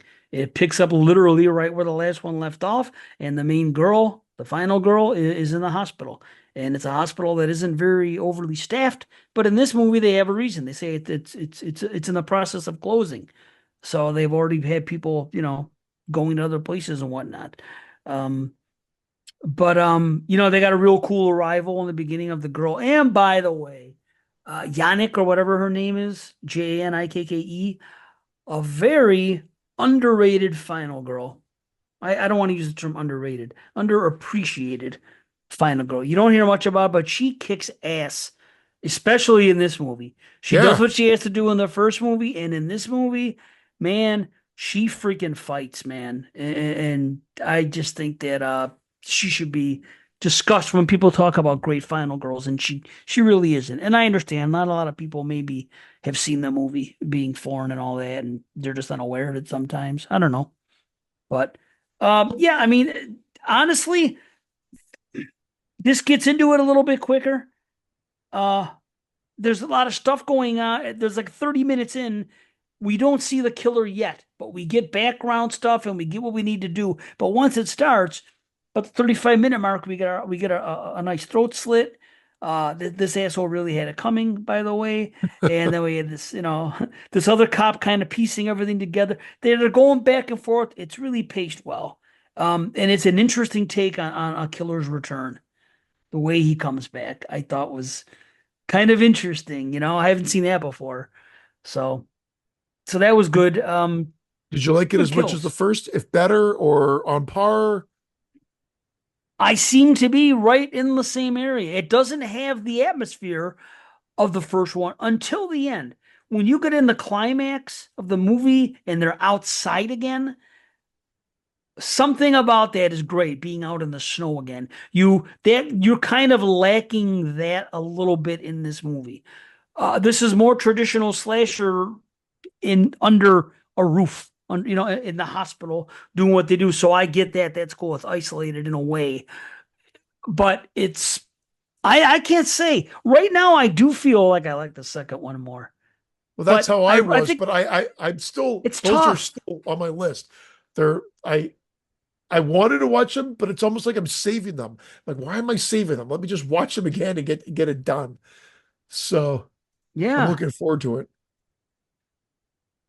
It's hard to say. At one point, you kind of have like two final girls coming. You think is you got two different stories, the girl from the first one, then the girl from this one, and I don't know which one I like better, but they're very close. I give it it's another. They're rated the same. We'll see what happens come crunch time. Which, by the way, speaking of crunch time, I got you're gonna have to these movies here. It's got to be 7.5 or higher now. It's almost official. Like right now, I've watched 160. By the way, the first time we did this show, I watched 130 for Year of the Slasher 1. Yeah. So I've buried mine too, Yeah, which is great. yeah. And we're not done. No, Like it's and we're no not question. watching the other ones. It's no question. I will have at least 200, but it looks like it will be like 225 if I get to this, if I Yeah, get to the end or more. 225 would be a nice place to end. But I mean, wouldn't it? oh fuck. It doesn't, but it wouldn't even add up. What I say, 181, and I've got 55 more. So it's crazy. It would be more than Right. that. You got to see. So this is the cut right now. Right now, I have 74 movies out of the 160 that I watched that I rate a 7 or higher. Okay. Wow. Now, if I get 10 more movies with a 7.5 or higher, 10 out of the how many did I say I had to watch though? 50 something? Then sevens are eliminated. And I thought this, I'm going to really be surprised that a lot of these movies that I have as sevens aren't going to make the list. When we had this idea to do the show, I was thinking, oh, it's going to be easy because every movie that made the list last time surely is going to make it because we're taking off all those heavy hitters. So if they were good enough to make the list the first time around, now a movie that I gave a 7 or something, it was my, my number 48, it might be my number 28, but not the case. We've been so exposed to so many good things and we've watched so much that it's been just a different experience. So I'm pretty happy. I just hope I don't have two. I want to have exactly 57 and a half or higher to make it easy on me. But we'll I'm going see. to do something because these three, well, there's actually four, but the reason I'm sticking to three of them right now is because they all have the same rating, and you talked about them within the last couple of shows. And so I'm Oh, going to be very quick with them. It's The Dentist 1, The Dentist 2, and The Undertaker. All three of them on Tubi. All three of them, I scored a 6. So we got a 666. There's nothing inherently hmm. wrong with them. Again, the dentist is not as silly as I wanted, but I wanted more from them. Uh, there's only so many times the teeth grinding sequences down to like the fucking gums and whatever like that are like like they'll get under your skin. Like they'll make you wince. Absolutely. Just Yeah. like they were intended to do, but it's almost too much of it. And he's good.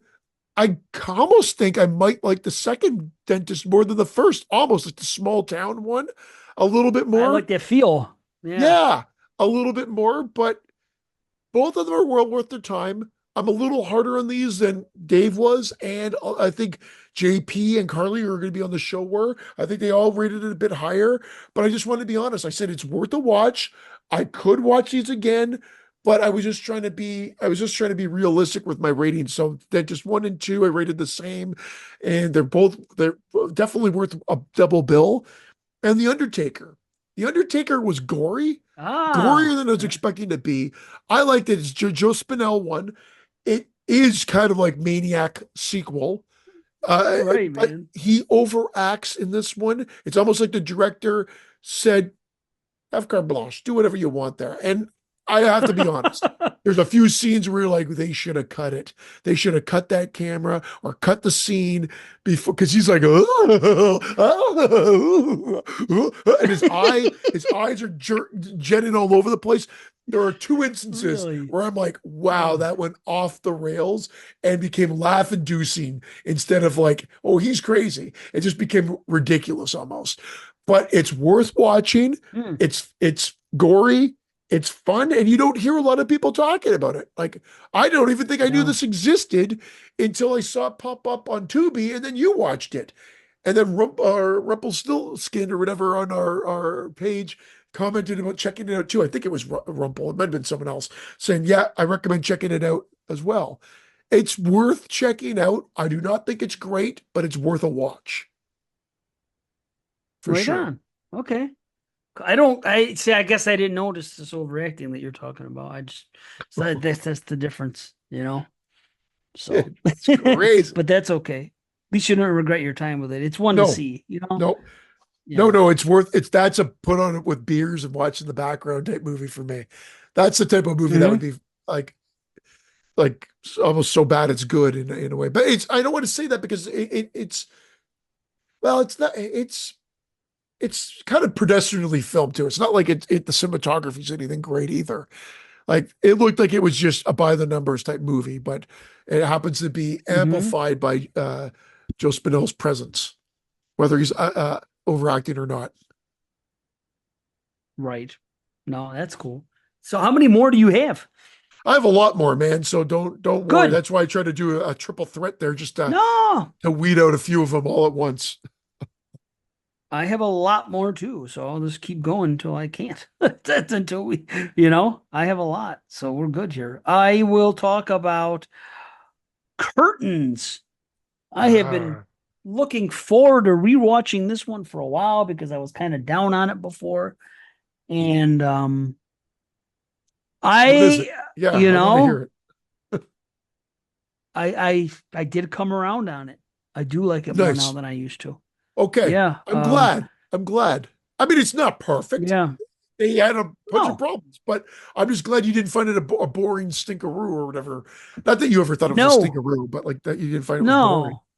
I thought it was too slow and boring, but I didn't get that feel this time. I was into it this time. I guess it just, you know, sometimes things grab you and sometimes they don't. But right away, I saw that Paul Zaza's name was on it, who, by the way, man, Yeah. he's always involved in everything Canadian, Every Canadian right? soundtrack in a horror film, this guy's on. Yeah. Wow, it's Paul crazy. Zaza. So Yeah. many. Yeah. Yeah, because I remember the name because we kept seeing it on prom night when we did that, the all of them, 1 to 4 or whatever the hell we did. And I'm like, yeah. And I started looking at all he did everything. He did like freaking Black Christmas, he did all the Bob he did Porky's, he did freaking if it was big and it came from Canada in the 80s, it seems like he did it. It was Yeah. funny, man. So I found it interesting that the guy's name is Stryker. He's the guy that's the director who's actually inviting these 6 women over to his house to audition for this part. And his name is Stryker. And he is from the movie Airplane talking about Ted Stryker. So Airplane 2, he was the doctor in Airplane 2 that was in court. And the guy said, "What is your impression of Ted Stryker?" And he goes, "I'm sorry, I don't do impressions.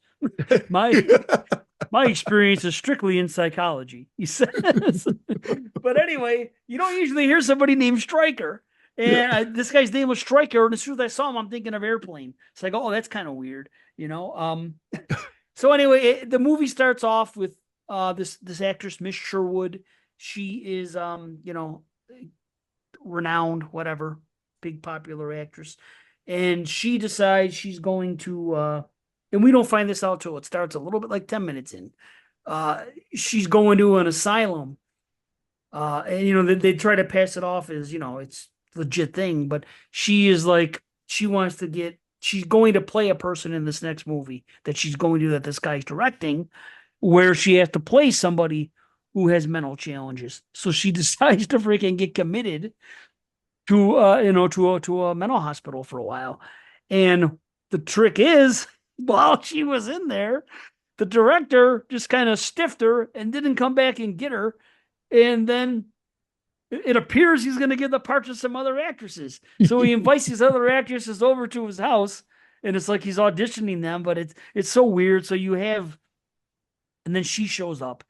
You get 6 women to show. They go up to the house for the new casting, and then we see kills take place. This is a slasher. Um, you think you know what's going on, and there's a couple red herrings, and there's a couple ideas, and it kind of comes out um pretty cool. See, Canadian slashers, this is what I've noticed. Canadian slashers just move a little bit slower. If you look at slower slashers, a lot of them are like Prom Night and like this. And now the exception would be My Bloody Valentine. That moves like a regular pace slasher. But it seems like a lot of the slashers that came from Canada at this time, they were taking a different approach. They weren't doing the regular traditional slasher type thing. And there was more character stuff and more focused on the mystery of who's doing the killing, which isn't a bad thing. They just move slow, and if you're into it, it's going to be good for you. And if you're not into what they're talking about, you're going to not be into it. But this movie does move kind of slow. Sure, it sets up, but you do have the True. kills when you get them. It's an adult slasher, which is very strange to have at this time. Like these are Yeah. six adult women, and Yeah. they're not even It's like not your teen. college Now girls. there's some Right. sex because this one There's girl has like a rape yes, fantasy, like, or like she's like, that's her yeah. fetish, rape That, fetish. that was weird they even showed that. Yeah. That Well, they I even mean, did that. it's Well, not like it was no, made in the last year. movie. Yeah. No, no, no. I'm just saying, as you're watching the movie, it legit thinks like it looks like somebody's being raped. You're like, why is there a rape in the beginning? It seems so out of Yeah. place. And then you find out it was just them playing a game. You're like, oh, okay, that was a strange Yeah. choice to film it. That's all I'm saying. It's just I don't know. Um, the skating scene is awesome. Everything about that skating scene is great. Everything from the start to the finish. If you don't know what I'm talking about, see the freaking movie. Um, but there's a good score, of course, because Paul Zaza. We talked to them before. Uh, Head pops up in a toilet. There's POVs going on here. I wasn't expecting gunshots, but it wasn't a whole lot. Um, I was starting to feel cold. A lot of movies have that effect where you feel like you're freaking. They're good movies to watch in the winter. You watch them and you can almost feel the cold. And this movie doesn't get talked about, but this movie really does have that type of setting where it's freaking cold outside, and I appreciate that. There's a spooky freaking climax at the end with mannequins and movie sets and stuff, and the killer makes these weird noises when they're attacking, which is cool. The final chase is good. There's a cool reveal and there's a great ending. So I don't know, you know, what happened with me last time, but I definitely appreciated the movie more this time. So it's I'm another half head glad. explosion. Yeah. Yeah. You agree with me though on the Canadian slasher thing? Yeah. I mean, Don't you think they were there's a lot of them. So I guess it depends on um, what you define as true Canadian, because even My Bloody Valentine is a co-production. I mean, there's a ton. right? Pretty much a lot of those heyday ones are shockingly, not all of them, like the Friday 13th ones we know are not, the Halloween ones we know are not, but a lot of those knockoffs were Canadian co-productions, filmed here True. or partly here to take advantage of that tax shelter or tax credit. But ultimately, yeah, I don't Right. disagree. I don't disagree with it for sure. Um, my Cool. next Cool. one, I don't know where to go here. I don't know why I'm going to this one, but it's unique. I didn't score it well, but I was surprised by it. It's Drive-In Massacre. Again, on Tubi, free. I've always heard of this one. This one was made in the 70s, man. And it has bloody killings. The downfall of the movie is that this is a movie you can watch in 1.3 speed or 1.5 speed and it not affect anything about the movie. That's because Yeah. A, it was a different time. A, it was padded. So you open up with the sequence of like cars driving into the drive-in. I think the opening credit sequence is like a good 5 minutes, whatever. And like people directing things and establishing stunts. Then you get the first kill, which is pretty damn gory. I think there's decapitations. It's all by sword, so there's a lot of decapitation, piercings and whatever. But it's actually gory kills and well done, like not badly done effects. But in between, there's investigation, and the investigation sequences usually, script writing 101, a scene shouldn't go on much longer than 2, 3 minutes overall. These sequences are like 5+ minutes, it feels like. And even watching them at 1.5 Ugh. speed, you're like, holy shit, these scenes are long. And it's not like they're poorly acted.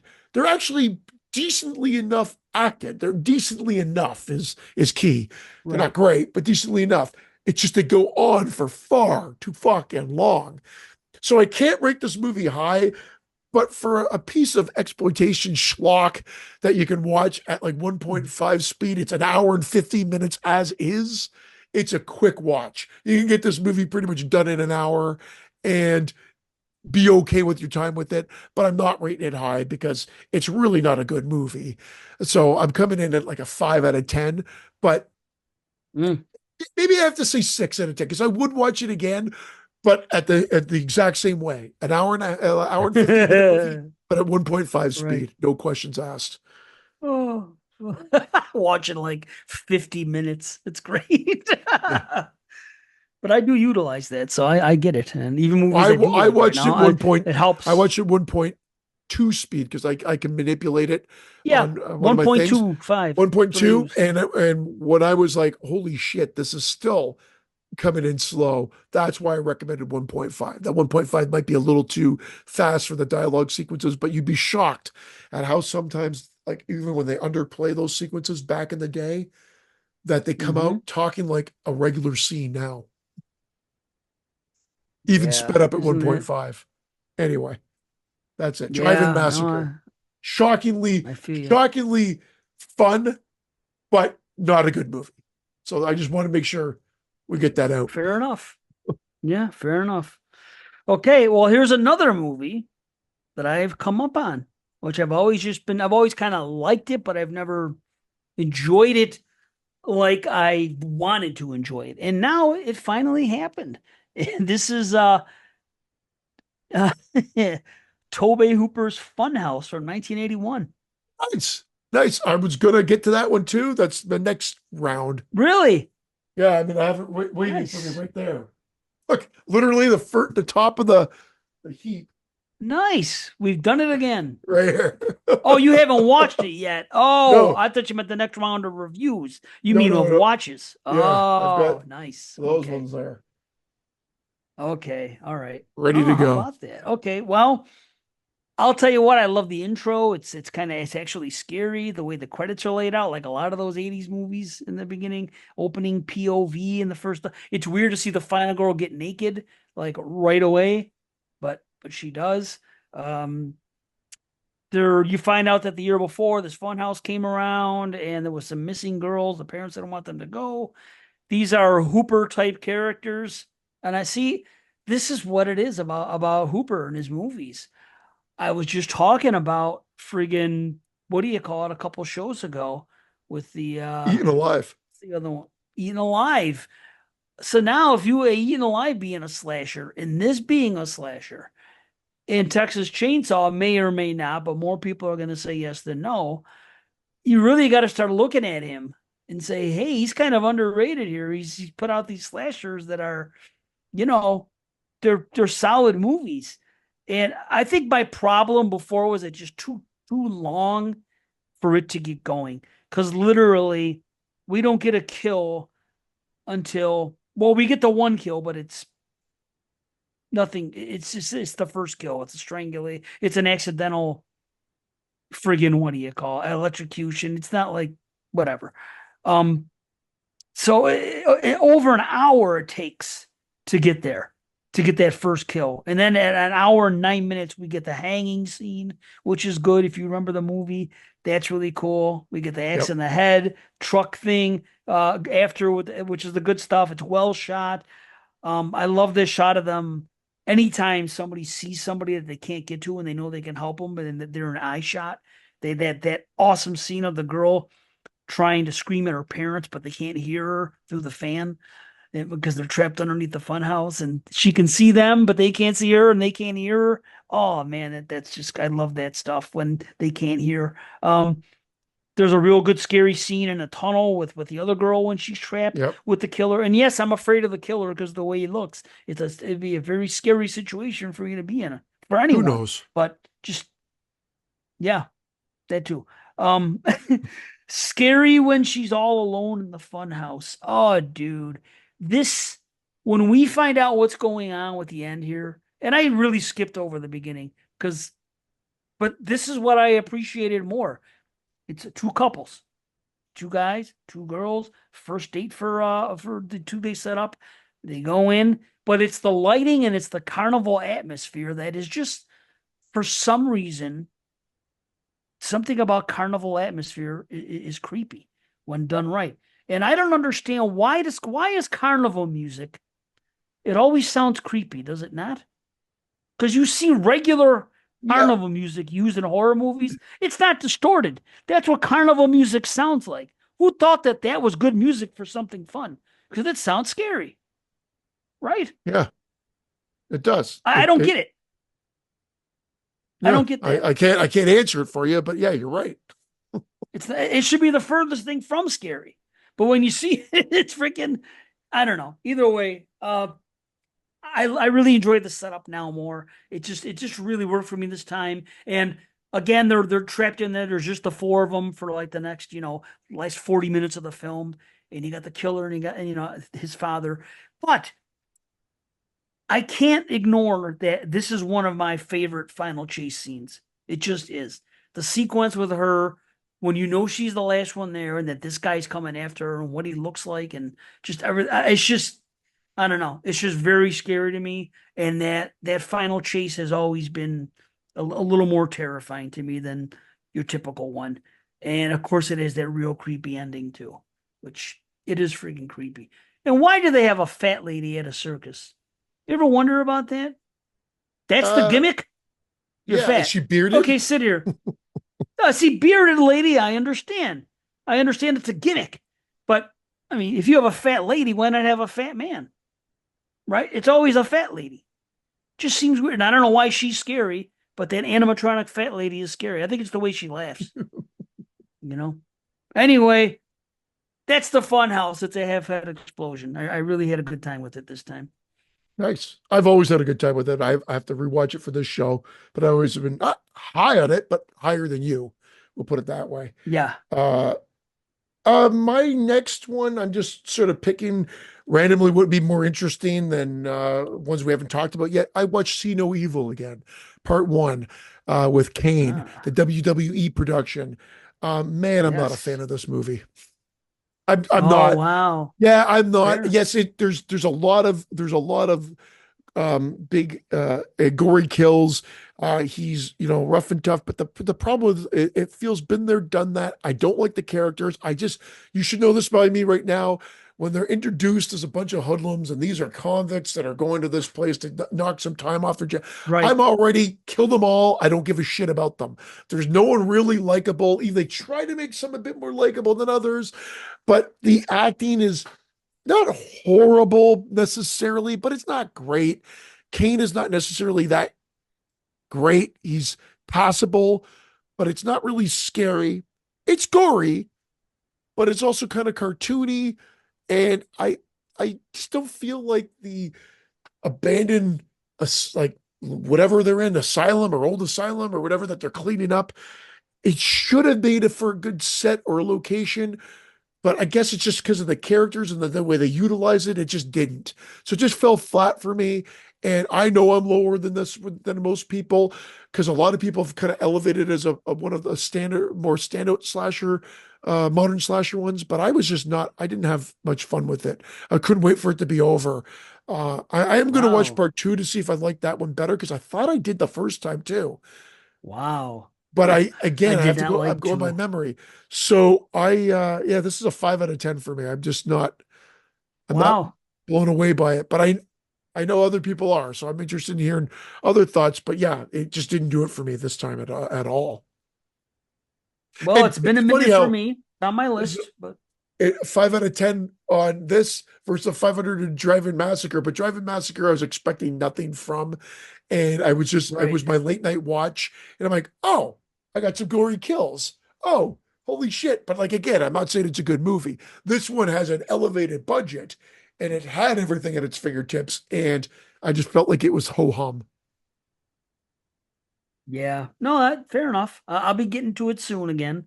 It's on the list. It's one of the last whatever that I have to watch. So, but it's been a minute for me. I hope I like it as much as I used to. We'll see. This movie here is a movie that you don't hear a lot about. I mean, it did get a few releases, so that kind of helped it. But it just seems like other slashers from this time period just got more attention. And I'm not here to say it's anything special. It's not going to make my list, but I've never regretted my time with it. So this is Slaughterhouse. Uh, Oh, nice. so Yeah. yeah, I've always kind of liked Slaughterhouse. It's basic. I mean, you have the thing about them trying to buy the old slaughterhouse and the situation with the father and he doesn't want to sell and you have all that stuff going on, but you have the son acting like a pig for whatever reason, buddy. running around doing it. And then you get, Yeah. yeah, buddy. And then you get local teens on a 4-day weekend. They want to film a horror movie. They're scoping the area. One thing leads to another. They get bumped off. You like the kids. There's an attorney, there's a cop, there's an investor. They're all involved in this situation with this, these politics and these freaking things going on with this guy that they want to buy his land and he didn't want to sell. And it's just, you got that stuff going on. But the thing is, those are just more bodies for the freaking count. So it's different. It's a different type of slasher. Like I For said, there's sure. there's typical teen stuff, but there's also the stuff with the adults and what's going on there. But they all end up on the same slabs. So that's all good. And there's a couple freaking great 80s montages. Oh man, they're great. I love seeing stuff like that, man. It's just fun.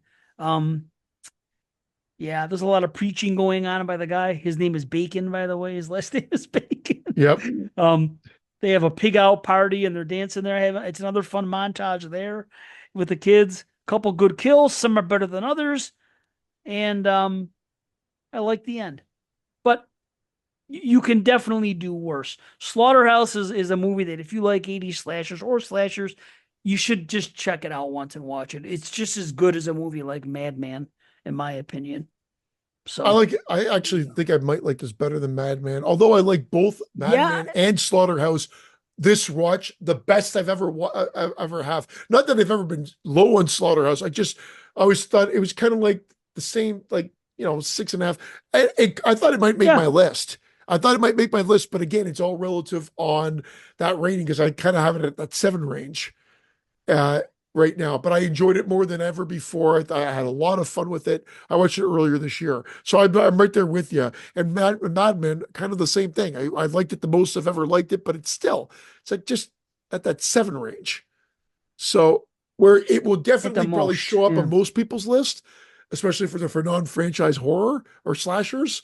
I don't know. I don't know if like Madman would show up on my list or not. Like again, I don't think so based on what I currently have on my I don't list. think so.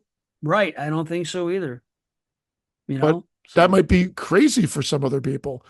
But yeah, both Mad Men no, and it's Slaughterhouse are worth checking out. But Slaughterhouse, yeah, mhm. it's a lot of fun and a bit different than your typical slasher film. Still follows the formula, but deviates enough from it to be Yeah. its own thing. Yep. And it has fun 80s cheese too. So Yeah. that's a Hey, plus if that's geez. your thing. Why don't we do one more each just to keep us on track? Okay, let's see here. I have one, two. I have three. I could do three if you want to do them. Okay, let's do 3. Is that I'll okay with do, you? yeah, that's fine. My next one is The Sleeper, which I never even knew Ah, existed. I never even knew this movie fucking existed. You guys all, I think it was like the 22 Shots crew and you, I'd watched it and rated it pretty, like not high, but high-ish. So I was right. looking Enough to forward to want to checking it watch out. it. And it starts off okay. It's very, very by the numbers. It's definitely one of the earlier digital films, but a digital film, no less. The downfall of it being one of the earlier ones, it's a very flat color palette, which is very uninteresting to look at, to be honest. I thought it just was kind of blah and boring. All the characters underplay their roles, which is better than overacting because at least they're not boring, but they're it's almost like just like a bit of adrenaline shot to a couple of them would have done the movie a bit of benefit, like the detective. But what they've done is they took the safer route of let's underplay it so that we don't overact. And I think it's the better way to go most of the time. It just everybody did that, so it just needed a little bit more energy. Uh, Mm. at first, it's like kind of a goreless kill, the first kill. Then the second kill takes you completely off guard because it's this brutal hammer to the face kill that it's kind of a mouth dropper. But then it just Mm. again treads the same. It just doesn't seem to really elevate beyond it. The killer's slightly creepy. If you want something you like, no one does a modern slasher like they did back in the day. I will tell you, here's one that does it. So I'll give it a kudos and a plus for that factor. The downfall is what I've noticed is I need something more. And if the look of the film is not going to do it for you, then something else has to happen and nothing does. It just sort of follows that same line. It just ends up being a 6 for me. I didn't regret my time with it. I may Hmm, check it out again, but I didn't like it as much as you guys did. But I was happy to see it and watch it. fair enough. No, that's okay. That's okay. That's what it's all about. I don't remember what I gave it exactly, but I don't know. But I did enjoy it. But I think it was my first time watch, so who knows? Okay, Last Girl Standing. This movie was not too long ago. Yeah. We talked about it on the end of the year show before. I always have the years, and I don't know why I forgot to do it this round. Sorry, I tried. But what's interesting about this one is it really turns into a slasher in the final act. But it starts off like a slasher. This girl is a survivor. She's the last girl standing. This is basically what happens to a final girl after the movie. And Yeah. that's what goes on here. And of course, the answer is lots of trauma. Things are still haunting her. She still thinks she's being chased. What's going on? Is it happening? Is it in her mind? She's, starts a new job, and there's a new guy. And no, a new guy comes in, but she's a shy girl working at this laundromat. Not even a laundromat, like a cleaners and dry cleaners. And he comes in, and she thinks that they got broken into, that somebody was trying to come in after hours because she was asked to close that night for some reason, some emergency situation. The boss had to leave. So now she befriends this guy because she's afraid to go home alone, meets his friends. Next thing you know, that's going on. But now she's seeing signs where she thinks that she believes the killer's still alive, and now is targeting not just her, but these people that she's just come around because, she's making friends with them, or so it seems. So the gang is cool. One of the one girls is really a bitch. But I will say that it's pretty cool because it gets crazy in the third act. Um and there is a predictable reveal, but it's a fun massacre, is what happens. But you got a real good throat slit, a couple kills that are pretty decent. Uh, you like the score. The score is good. You can actually feel the panic going on for her. As you know what I mean? It works. But I would check it out. It's different. Like, it's not a typical slasher, like I said. But if you haven't seen it, it's definitely worth checking out. It's another half head. I haven't checked it out again. It's on my list to watch. And I remember not being as, I was really looking forward to it. And then I guess I just called out what was going to happen like right out of the gate or pretty quickly. So then my It's enjoyment of not that difficult. yeah. So I it was know. just kind of like, but you're right. Maybe that's not the full reveal or the full reason to watch it. But I just remember being underwhelmed. So I would like to check it out again. Yeah, I think you'll like it more because now you know what it is, and now you just accept it for what it is, and just pay attention to the other things. You're not wrapped up in the mystery now. Now you know what's going to happen, but you might enjoy it more. It's a good movie. But I watched Bloody Moon. I thought I've seen this before, which I've seen the first hmm, half of it, but I don't think I've seen the whole movie because I was really so something about these European films always intrigued me. This one is a by the numbers everything, and yet because of the way it looks, I'm sucked in. They just do a better hmm, job with the cinematography, and the look of it, just like Madhouse. Like it just draws me in more for whatever reason. And the dubbing is not great, but it's fine, and I like it. They give you this disfigured guy that you think is going to be the main killer, and there's this a play on who the killer is. You got a few red herrings here and there, but the killings are actually standout. They're actually pretty damn good. You get a couple of random stabbings, but they're bloody and gory, and a circular yeah, saw kill that is like actually a standout kill. And so thoroughly recommend this movie. It's nothing that you haven't seen before. We are talking slashers here. So again, there is a formula, but I thought this was fine. Once again, it's yeah. I watched it if you can put it on like 1.2 or 1 point, 2.5 or whatever like that, That's it's not going to necessarily hurt what I the do. film by any means, the dubbing or anything. But it was a pleasant enough slasher film. I enjoyed my time with it. Again, I think I'm hovering just at that 7 range, just 7. But I liked it. It was a lot better than I thought. Just Franco, right? Jesus Franco film. Yeah. Yeah. Yeah, lots of It's the one. nudity, lots of gore, Yep. and a good enough, thriller or who done it. I don't think it's really going to blow anybody away, but they play around with it enough that it's intriguing enough for you. Right on. Yeah, no, it's fine. I liked it. It seems like all the you talked about 3 or 4 movies tonight that you've given a 7, and every one of them I had as a 6.5. So we're Yeah, right in the same ballpark. You know, yeah, they're not making our list probably. At least I know why mine aren't because yeah. I don't think it looks I'm like pretty it's going sure to be that won't either. 7.5. Yeah. There's too many So things are sevens for going good me for anyway. you. Yeah. Yeah, that's good. Okay, this movie you talked about last week, I think. So I'll just be real quick. It's Cut from the year Well, 2000. yeah, yeah, Yeah, it was on my list and it finally came up. So I got to say, I like the weapon. It's a cool weapon. It was based on the unfinished movie because of the murder and the movie's curse and whatever. And these film students are going to finish it. And the actress returns, who happens to be Molly Ringwald, who I always love seeing her. She's a favorite. Um, I'm going to guess the killer right away at one point, and I wrote down, I'm going to guess the killer right now. Stay tuned. And then I said, glad I was wrong. So I didn't yeah. figure it out. And that's cool. Um, Attractive cast. There's a weapon switcheroo, which I thought was kind of interesting at one point. Then it kind of goes into a supernatural area, and all of a Yeah. sudden somebody's like Freddy looking. Decent kills. Not sure I get the movie. Good effects, bad CGI. And at the end of the day, I just give it a mild rumble.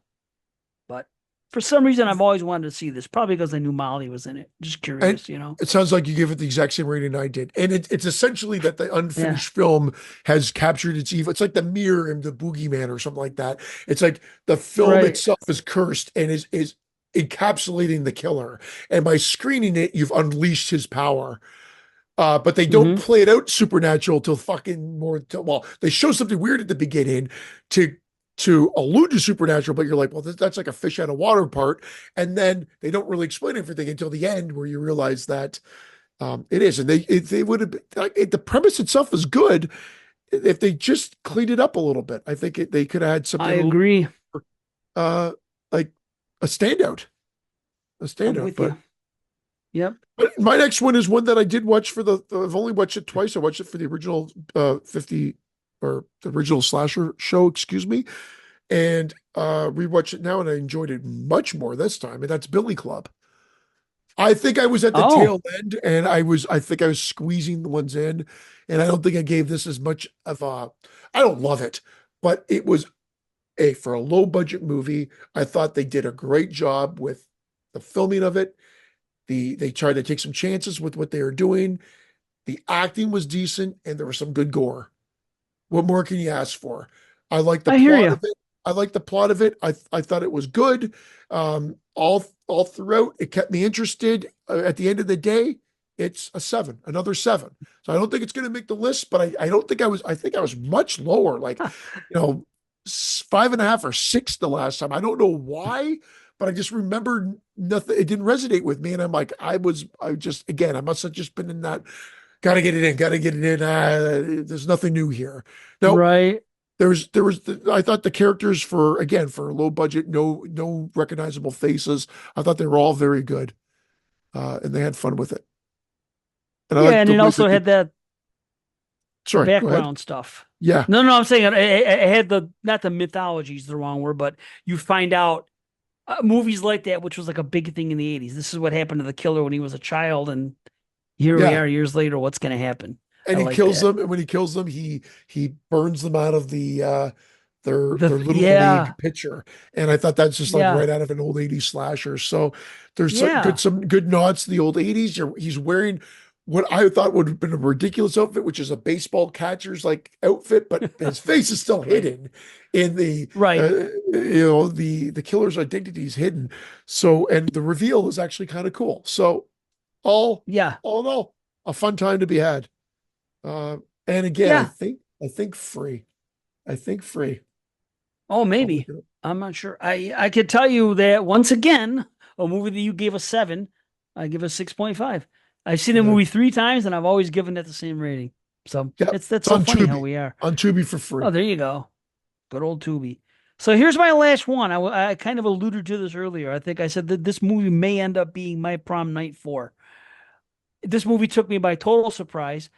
When it came up on the draw, I was actually kind of excited because it was a movie that I just wanted to get over with. And I was tired and I was like, okay, I can just do this now and then I can get on the heavy hitters later. Well, I had never seen the movie because I always heard how bad it was and I own it. But I got a trilogy. This is the third in the Malevolence trilogy. The first Oh movie yeah. is Malevolence. Yeah. The second movie is Bereavement, which was the prequel. This is the third one, simply titled Malevolence 3 Killer. And I have never seen, every time I've looked at anything, it was always the lowest rated of the three. And I could tell you the only thing different about this movie compared to the other two is that it's the most like a traditional slasher. Oh Where the wow. other ones, right, were not necessarily. They became in the first one eventually, and then the second one was kind of its own thing, character piece with other. But still, this one here, this is a true blue slasher, and it picks up at the end of part one. It does a Halloween too. The killer runs away. They do a thing, and off he goes. Oh, I And the like killer that. actually loses. Yeah, the killer gets away and then kills for a car. And I will tell you this: as much as I said before, that Malevolence, the original one, takes a hell of a lot of inspiration, and it's on its sleeve, and it's undeniable. Some people may even think too much. I've never heard anybody say that, but it owed a lot to Halloween and Friday the 13th and Texas Chainsaw and a lot of things it did. This movie even more so. Mostly because it's slasher from start to finish, where the other one became slasher halfway through. You know what I mean? In a So bad way there is or no? all no, I like it. Even the soundtrack has elements of The Shining and Amityville Horror sometimes, Friday the 13th and Halloween. No, but the look of the killer, he even has the jumpsuit just like Michael Myers. And then he loses his sackhead mask because he gets taken off in the first one. So he doesn't even have a mask in this movie. And for the longest time, they keep him out of the.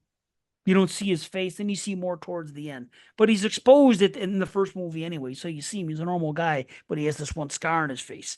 And but it's cool. Now, this guy, Steven Mina, does it all. He directed, wrote, edited all three of these movies. And I find out in this one that he also does the music. I'm like, damn, Oh, this guy's good. If nice. we ever made our slasher, I'd like this guy to come in and freaking do the music because he's great, you know? But this Yeah. movie is different. It's very Sorry, good Jason. looking, technical aspects. Jason, Jason Lexton um, had offered to do it way back when. So oh, sorry, that's Jason, right. I you're out. forgot that. Well, no, he can do Just kidding. it. You gotta have one of our own. Um, so now this movie is Stalking in Suburbia, which you haven't really seen before. And you have some good kill setups, but no gore, which is a little bit. I'm like, oh man, I'm surprised. What's going on? And then we got some teen stuff that works well, and it's okay. You have simple. This is what I'm watching this movie, Christian, and I'm thinking to myself, this is what shit's lacking. And this is the kind of stuff we do. Just a simple shot of the killer being in a closet and us only getting like that much of the victim, the POV on the other side because they're in the closet. Things like that have vanished from slashers. We used to see these stalking shots and all this really good stuff, and it seems like they don't do it anymore, but they do it in this movie. And I'm like, wow, they really get it. There's more background stuff. There's stalking. There is investigation, but it's done in a good way. Um, We finally do see a kill. Wasn't bad. Like I said earlier, no mask, but they don't show it. The piano from Friday, Halloween, Shining, Amityville. It's all this different type of stuff, but it works really well. The director's daughter's in the movie too. She plays the youngest girl that's in the movie. She does good. Adrienne Barbeau is actually in this movie, Wow. which was surprising. And the lead girl, Ellie, um, she's good. She's a strong girl. You appreciate her. There's a good throat slit in that movie too. I always have to note that. This movie was filmed in 2018, but they're smart enough because it's following up 2003. It's all the same. I'm watching and I'm like, wait, how come their cell phone looks like that? How come this? Then I'm like, oh yeah, it's right after Malevolent, 2003. So they Nice. did everything, you know. So it Keep it in that isn't the time frame. goriest, right?